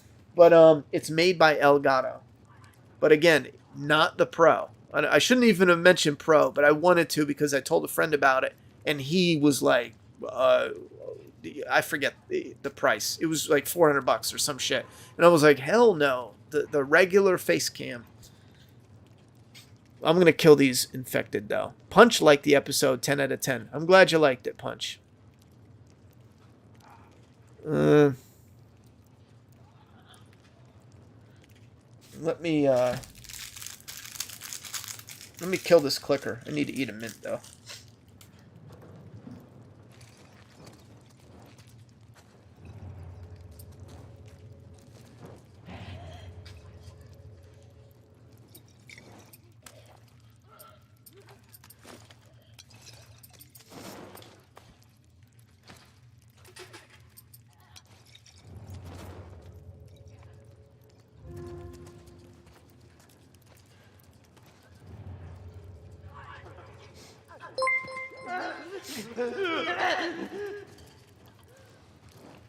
When season 3 of the show comes out, The Last of Us 3 will be announced. My prediction.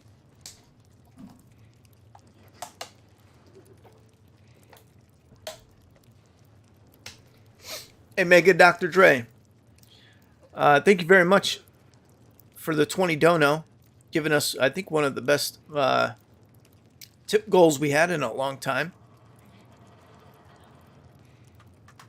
And I will say, I was waiting for that other... Yeah, hold on. As a longtime TWD fan, the bar is low for zombie shows now. Lou Season 1 is better than TWD 711.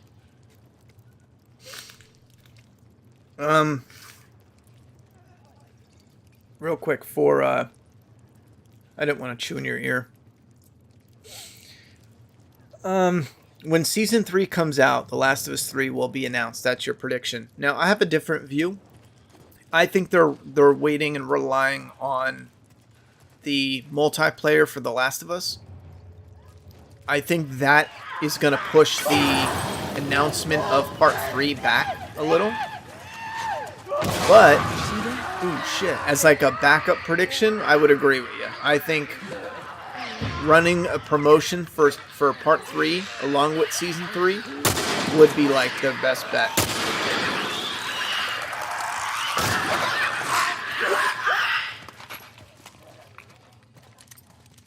Damn, oh my god, I'm hitting wrong buttons. This is what happens when you play games back to back.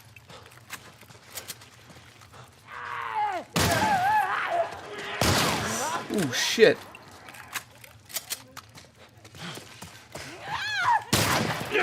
Oh, she's funky. Infected. Oh, what is going on? Why are they all dying? Oh, shit. Oh, there's no dodge. I forgot. It's not part 2. Why are they dying in one hit? What is going on? Not that time. Oh, not that time. Oh, God. Oh, God. Yeah, I was hitting the dodge. This is not part 2. All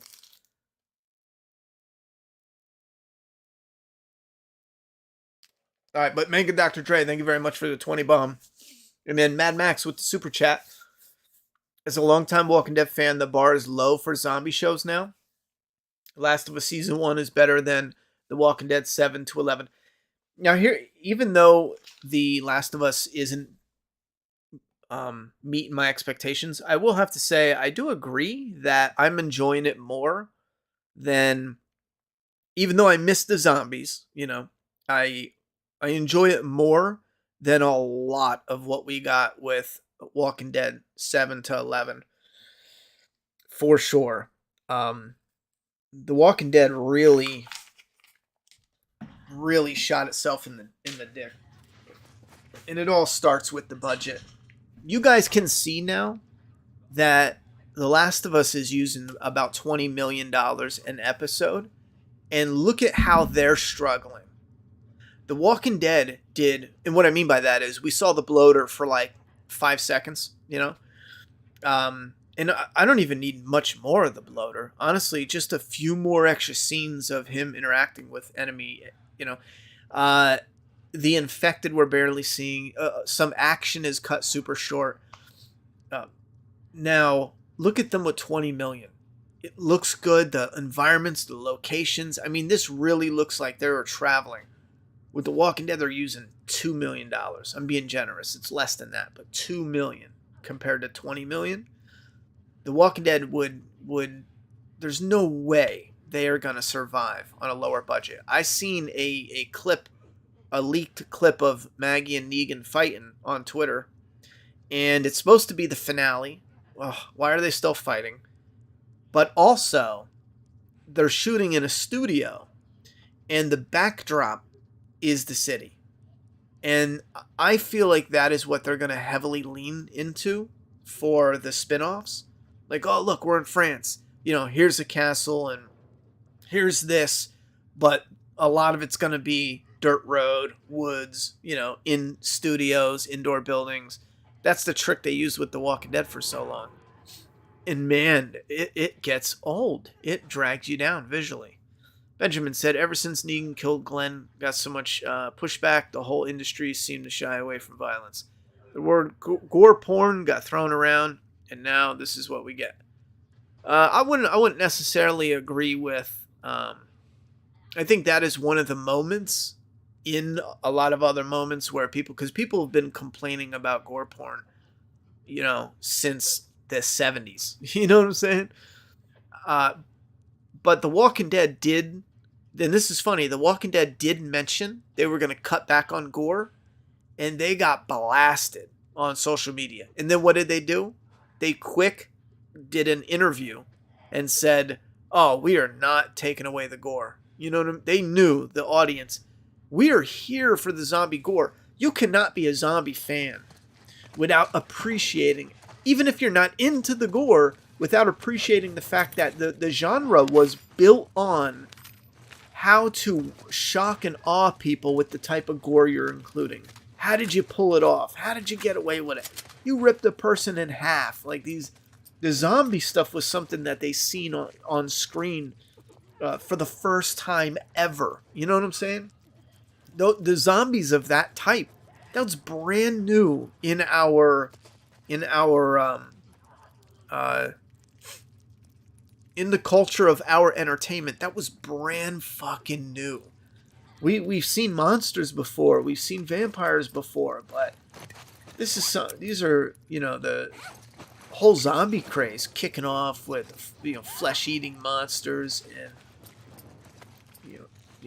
just the blood and guts that comes with it. All right, let me see what I want to do here.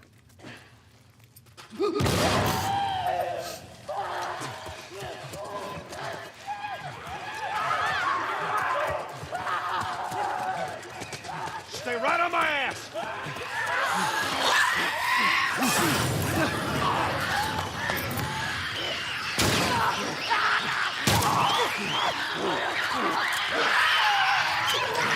Oh.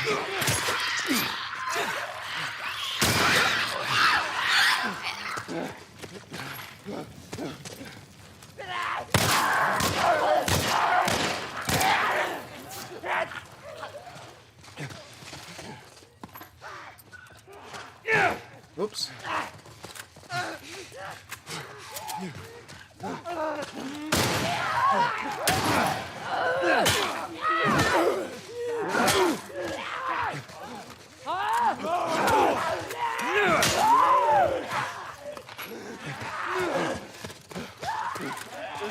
Shit!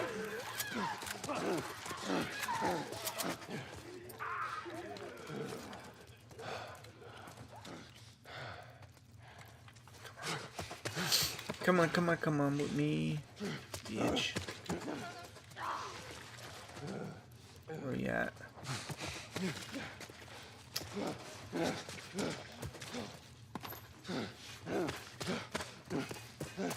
Where'd they go?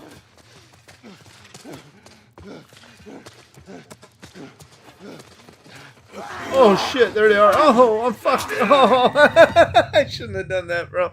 I love this. This is one of those areas where you don't have to play with like sneaking. You could just run and gun. I like it. There's a handful of them where you can do that. They said only show violence that is essential, but they still censored the violence. Laugh out loud. Doesn't make any sense. House of Dragon wasn't gory nonstop, but they had moments and they hit. Yeah, I don't understand it. HBO had violent moments with Game of Thrones where it was like, they would never work the same without it.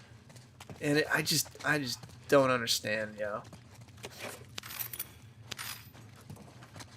I just don't get it. All right, let's do this.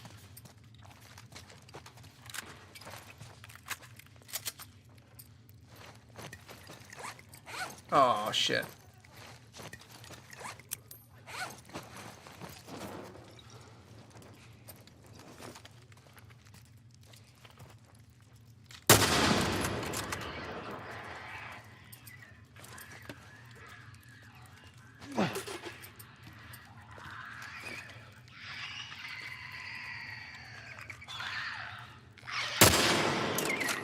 Damn it.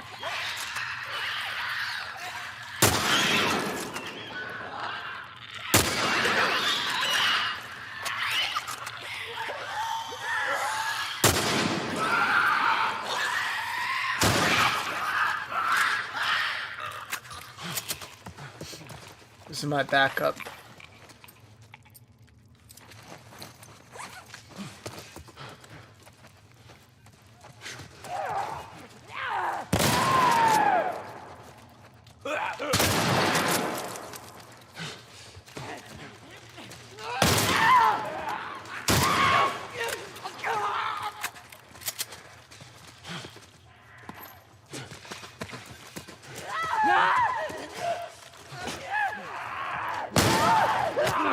Shit.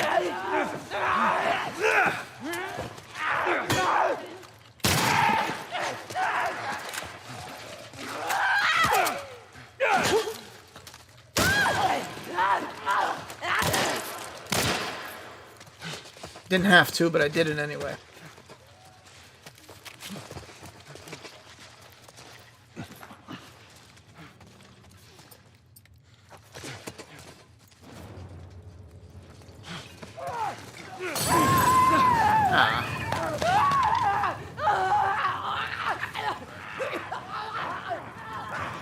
Shit.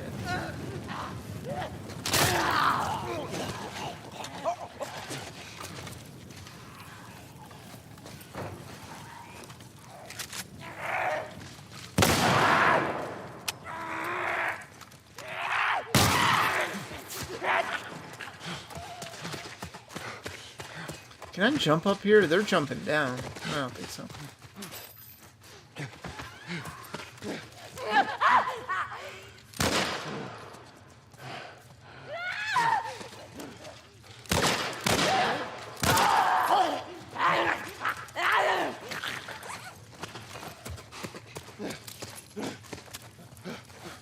You did it. We're gonna keep going. You good? Yeah. Nice. Let me run over here. I don't need any of this. Is this it? Oh, this is it. This is it. This is the picture. Look. Yeah, Danny and Ish. Just our protectors. Oh, I'm glad I found it. Yeah. Just like in the God knows Easter egg from in the show. All right, we found it. We can close out now. Let's see what you guys have to say before we close out. I'm ending the poll at over 200 votes, and you guys will see it pop up. 74% love it. I think that's a good estimate. I would have probably, I get a good feel that many, roundabout would have liked it in the fan base. 23% meh and a low 2% hate. I definitely understand these for sure. Sometimes, there's way more hate than I would have expected, way more meh than I would have expected, but this one seems to be right on the money. I could definitely see this. Samuel Jackson joined, tipping $3. Thank you very much. HBO needs to put art before profits. We've seen epic fails before. Last of Us isn't a show for a wide audience. They need to stay true to the IP. Well, that's the thing is, I do believe that wouldn't and shouldn't interfere with their profits. I mean, listen, if you had a couple of those gory scenes in this episode, the fans are not leaving. Those fans are not leaving. You know what I mean? There's no way. It doesn't even call for a ton, and I think that's why it's so annoying, is because of the over censorship of the violence. It's overkill. In the reverse.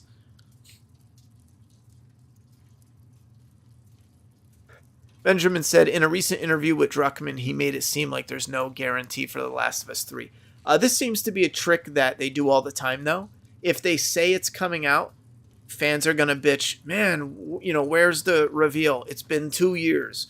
But if they make it seem like, well, there's no guarantee, then it entices fans to support more, talk about it more, hype it up more, show more love, buy it more, support it more. It's just one of those industry hype gags, It'd be nice if they were able to just be honest, be like, listen, that's something that we want to work towards. here we're writing it now, but there's no guarantee, but it's something that we would like to do, yada, yada, yada. But they come out and they all make it ambiguous, like, we're really focused on the multiplayer right now. No shit, bro. But like down the line, is there a little chance or not, But I still firmly believe that the multiplayer, from the sound of it, could potentially be a temporary placeholder for part 3. Because if you hear how they sound, it sounds like the perfect solution to release a part 3 without having to worry about Ellie, Abby, Lev, because you're going to be playing in that world, dealing with infected and dealing with other people with a story.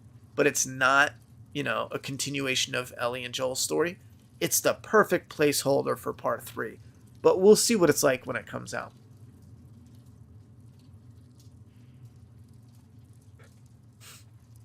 Musi said, I will say I was happy with HBO doing The Last of Us because I knew HBO could get away with more gore and violence to properly set the tone of an apocalypse. But what the fuck? I think a lot of us have that reaction, Like, this is a violent atmosphere. And trimming and hiding and, cutting away from that violence and brutality, a couple episodes, okay, we're getting into it, But every episode, this is really coming off as the PG version of Last of Us. And it just makes it feel like, all right, here's a good example. See, when you cut the gore, some of that, like, holy shit, like, that's dangerous, in that environment. That little girl clicker, right? That was vicious. Now, they tried to show as little as possible, but that little girl attacks the Karen, the Kathleen Karen, attacks her, and just starts going, clawing at her face. Now, they show very little, but you can see, like, her face is getting shredded, right? Now, they show just a super tiny bit of maybe some CGI blood, a little practical, yada, yada, maybe, I don't know. But they show some of the red, and they show her viciously go like this. Now, we get a small taste of that. Now, imagine cutting that all together. The little girl clicker jumps on her, they cut it. We don't see it, It's a little clicker girl jumps on her. Just fucking pick her up and throw her, bitch, It removes how brutal, tense, violent.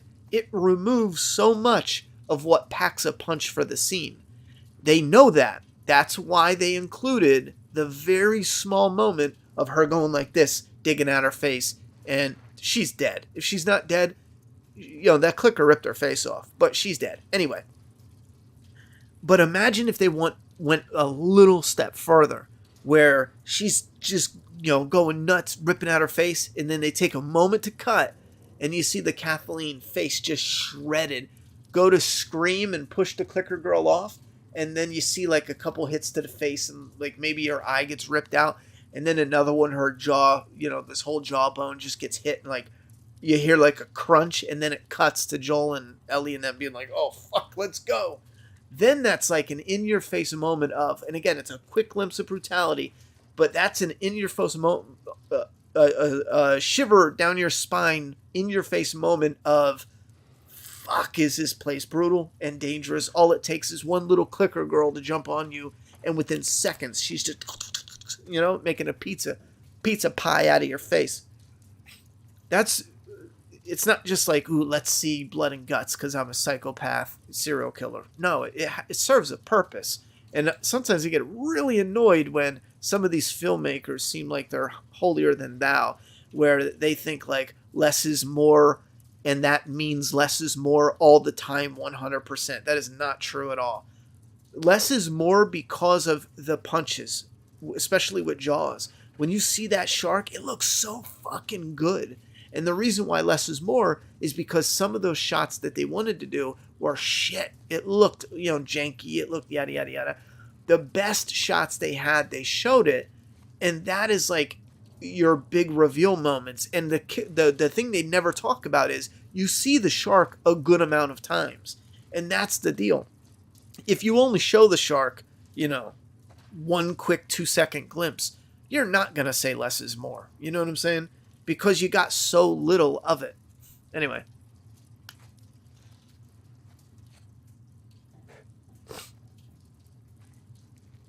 Wait, hold on. What?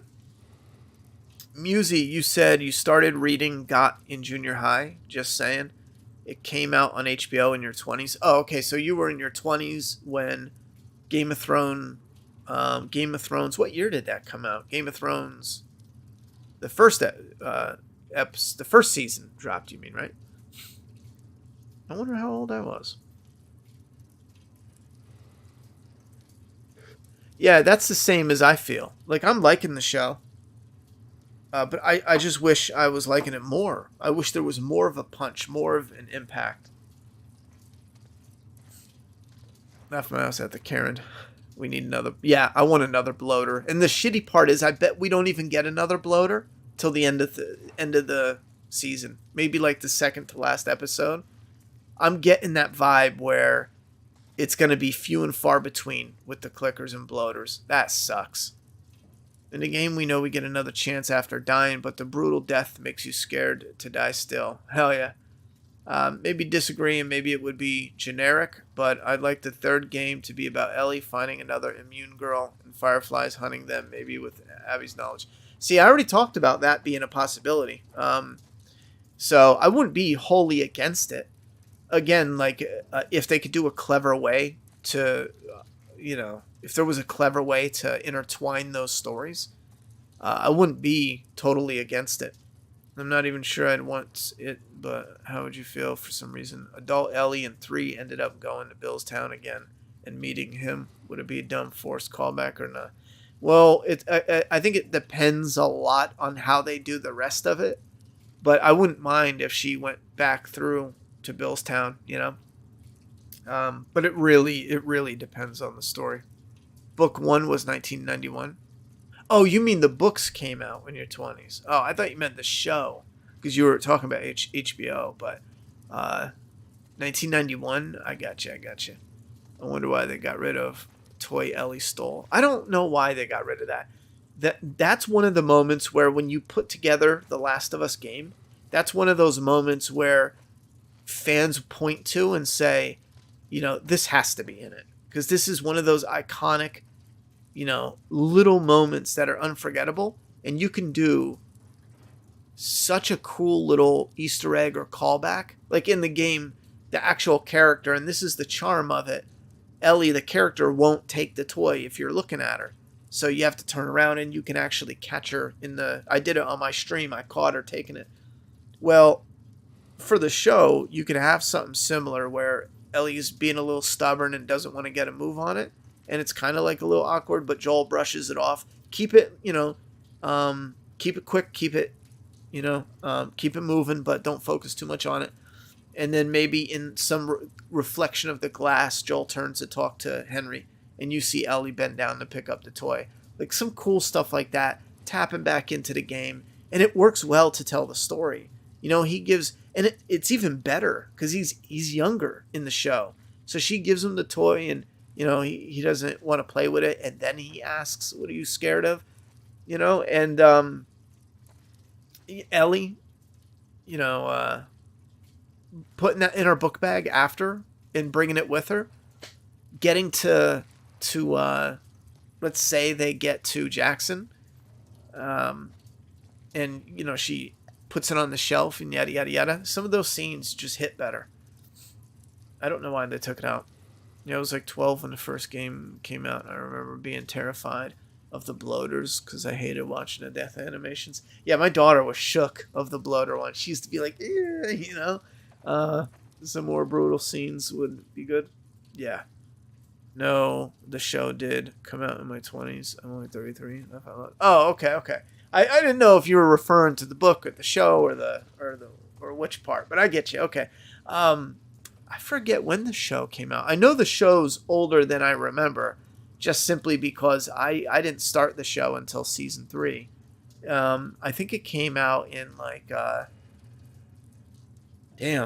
what would that? I know Juliet was like 4 when I started watching it. So it probably came out like 10, 12 years ago.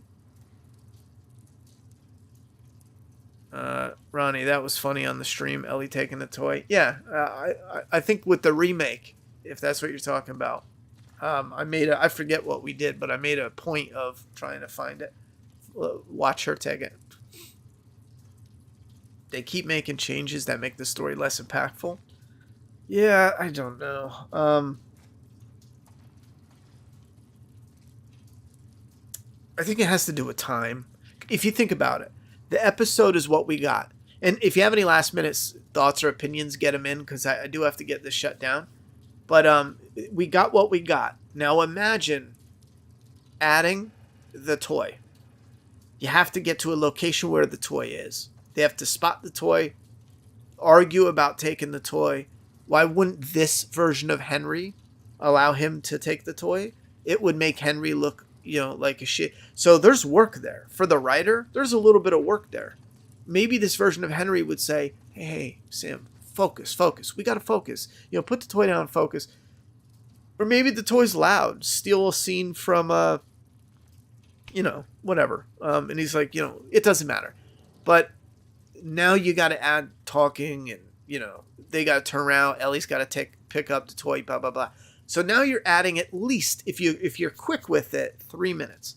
But the show doesn't have 3 minutes. So do you have to remove 3 minutes? So what do you remove? The Kathleen's 3 minutes? I'm down for that. We don't care about Kathleen. She's passed by anyway. So you remove that and add this. That could work. But now we're talking about add a couple more clickers, 30 more seconds of the bloater. But now you have to take time away or do an extended episode. I think that's where some of the problem rests. And, maybe when we're done, we'll start seeing parts that didn't need to be there, I know people love the intro to the second episode, but I still find it to be a waste of time. And again, think about this. Everyone's making a big deal about the flower. Oh, the flower is turning people gay. No, that's not right. The flower is turning people, no, that's not right either. The flower is turning people into infected clickers and yada, yada, yada. All right. So it's in the flower. So it's in the flower back then. What do they find in episode 4? Is it? Or 3?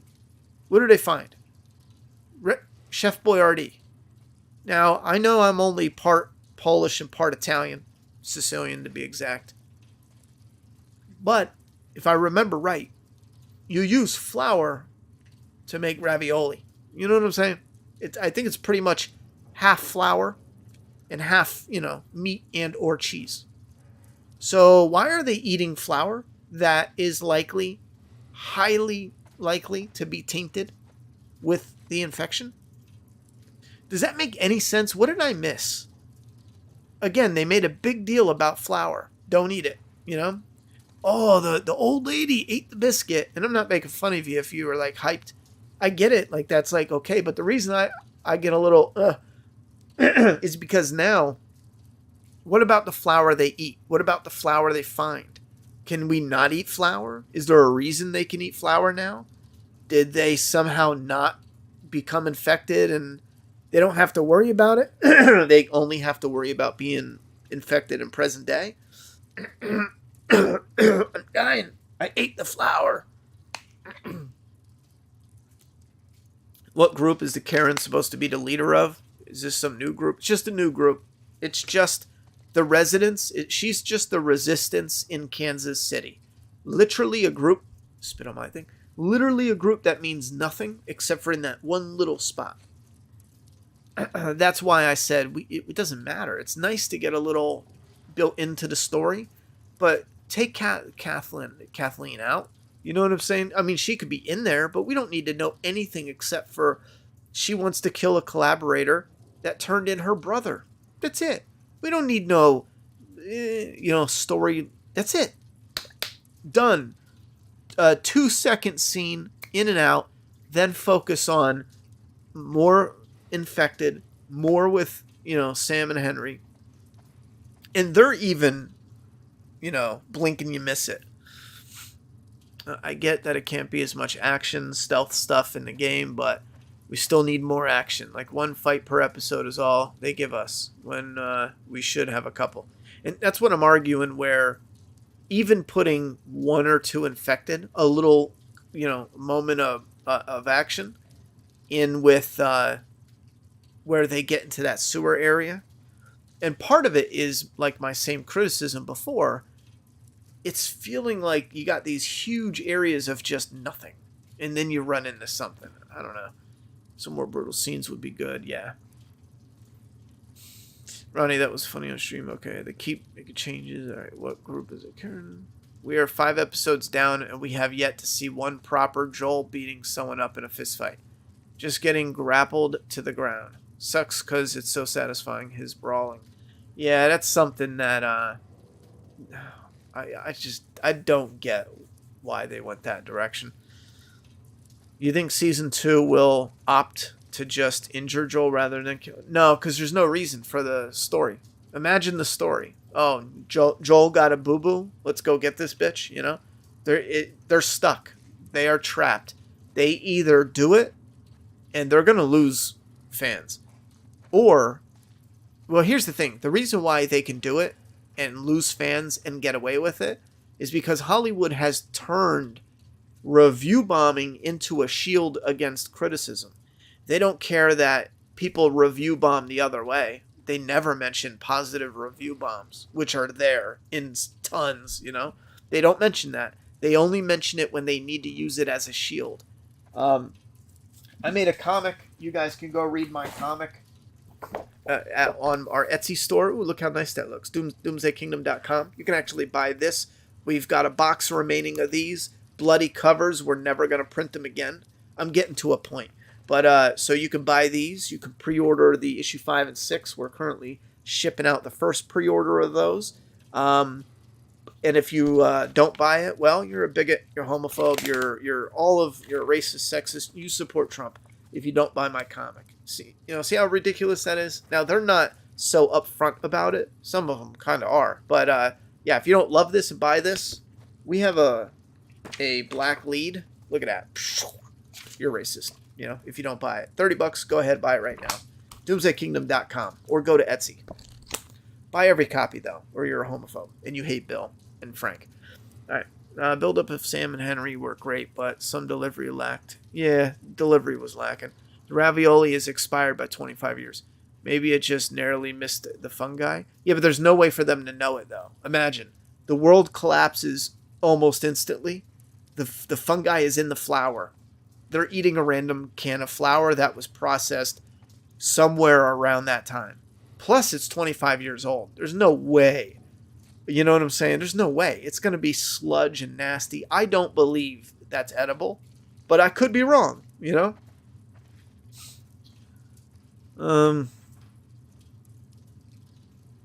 feel like I'm the only one really disappointed with the show. There's a handful. You're in the low percentile. But there's a handful that are truly, really disappointed. Now, don't get me wrong. I do have a disappointment. I'm enjoying the show, but I still have that clinging. It's not living up to my expectations. It is really an inferior product, but there's still a little level of enjoyment. But it is the bare minimum. And 2 full episodes with Sam and Henry. They should have had that. Did we get the tank scene? Was it glazed over? I'm thinking I missed. There was no tank scene. No. They did a little truck plow, but they cut out the tank. He did beat up the guard he was dealing with. Yeah, the first guard in the beginning. I don't think the so-and-so was counting that as... The context of their statement seemed like it was, traveling, dealing with bandits and, the Fedra and yada, yada, yada. I'm happy I got volume 1 when I could. Nice. All right. Well, if that finishes us up, we're going to be back here. It's going to be a bit tight. We're going to be back here Sunday, February 19th, I think, for The Last of Us episode 6. So we only have 6, 7, 8, and 9. And then you guys, it's your choice if we're going to continue, because the support has been incredible. If we can keep up people showing up, hitting the like button and supporting and all that. It's your choice of what to do after. Now, again, I'm not looking to jump from show to show to show, but I'm willing to take suggestions on if you guys want to continue doing a Sunday night podcast. Once the Last of Us is done, we don't have to do it so late. But again, I want to keep it around about an hour, unless there's a night or two here and there where we go a little longer. Tonight's different because it's Friday. It's not Sunday. Sunday, I can't go this late, but not normally. But you guys start letting me know now about suggestions for what we do after The Last of Us. Again, once every Sunday for a podcast, that is. Not reviewing as far as an edited review, because I'm doing that on my other channel. If you want my full content, check out Flaw vs. Awe. We just uploaded Halloween 2018. I am actually very proud of these. I want to show you guys something before I roll out. I don't think I need to do this, but here's this. This game is amazing, though.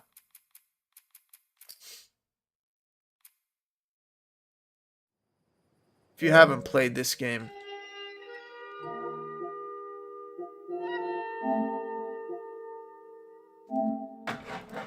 definitely play it. The remake, that is. I know it's $70. Maybe wait for it to be on sale. I'm fine with that, but get around to checking it out because it is fantastic. Where is my right screen? There we go. The right monitor. We have... Maybe I'll do that. Pop that out. All right, we have... I'm going to show you right here. Halloween edits. So I went with this style, and I'm really liking this style. It is a full shot. I'm going to have to go a little lower with myself. It is a full shot of the killer on the left, and then the final girl on the right will be the overall theme. But we have Halloween running this month. I'll show you something, though. Oh, come on. Halloween running this month. And then I wonder if that'll stay the same if I do this. Where's this? Halloween Ends? Yeah, check out Halloween Ends. I like how this came out. I'm still working on this one a little, but I have this version of Halloween Ends. Shabam-a-lam. Now this comes out at the end of February, if I can stay on track. But I really like that thumbnail we got going on. There is Halloween Kill 2018 dropped today, which is, I think we went with this one. Yeah, this one. Let me try this one, 59. I made friggin' 70 different thumbnails for Halloween 2018. That's insane. But you see the idea, the bigger killer here. And I did some special shading here. I mean, you can't really tell once you make it smaller, but actually, I think this is supposed to be, yeah, the faded version is what I put up. And then we have, where's the, what is it? Kills? Oh, yeah, the Kills is a really nice one. I like this one. There, with the daughter and the granddaughter. Yeah, I really like the Kills version. So this month, that one came out good. But we're going to do this for all of Friday the 13th. Now, I really liked the old Friday the 13th thumbnails where it had Jason here and then it had a final girl here, which is oddly kind of flipped what I did, but I did something a little different. But if you look, we're going to do all, and because they do the time here and it always eats up a little part of the screen. So we're going to do the main killer on the left. And what do we got? 1, 2, 3. That one's cool. And then the final girl on the right. Now, I already have one of Jamie Lee Curtis, where are you at, for this. But I'll put it later because I like this Screaming Girl. Like, here's Jamie Lee Curtis. Here's another one. I originally started with these bright outlines, but I thought that's way too much. There's a ton of these. I was doing different styles. The big one might be cool, though. I don't know. What do you guys think about the big one? Here's Giant Faded. Yeah, it might be a good one there. This is just fucking around with. There's so many. Goddamn. Here's the old one. This is... Actually, I think I really like this one the best. Yeah, I think I really like that one the best, man. To be honest. That's probably the best one. Fuck. Anyway. I was going somewhere with that, but I forgot.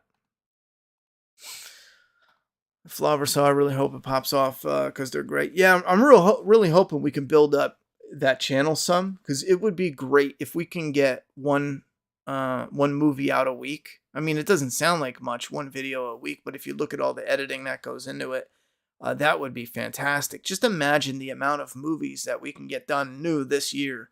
So I'm hoping for it. Evil Dies tonight. Yeah. It chanted that 35 times. They damn sure did.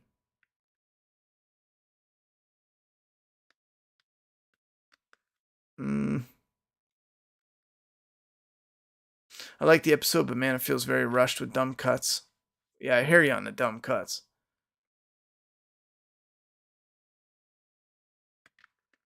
Yep, everyone have a good night.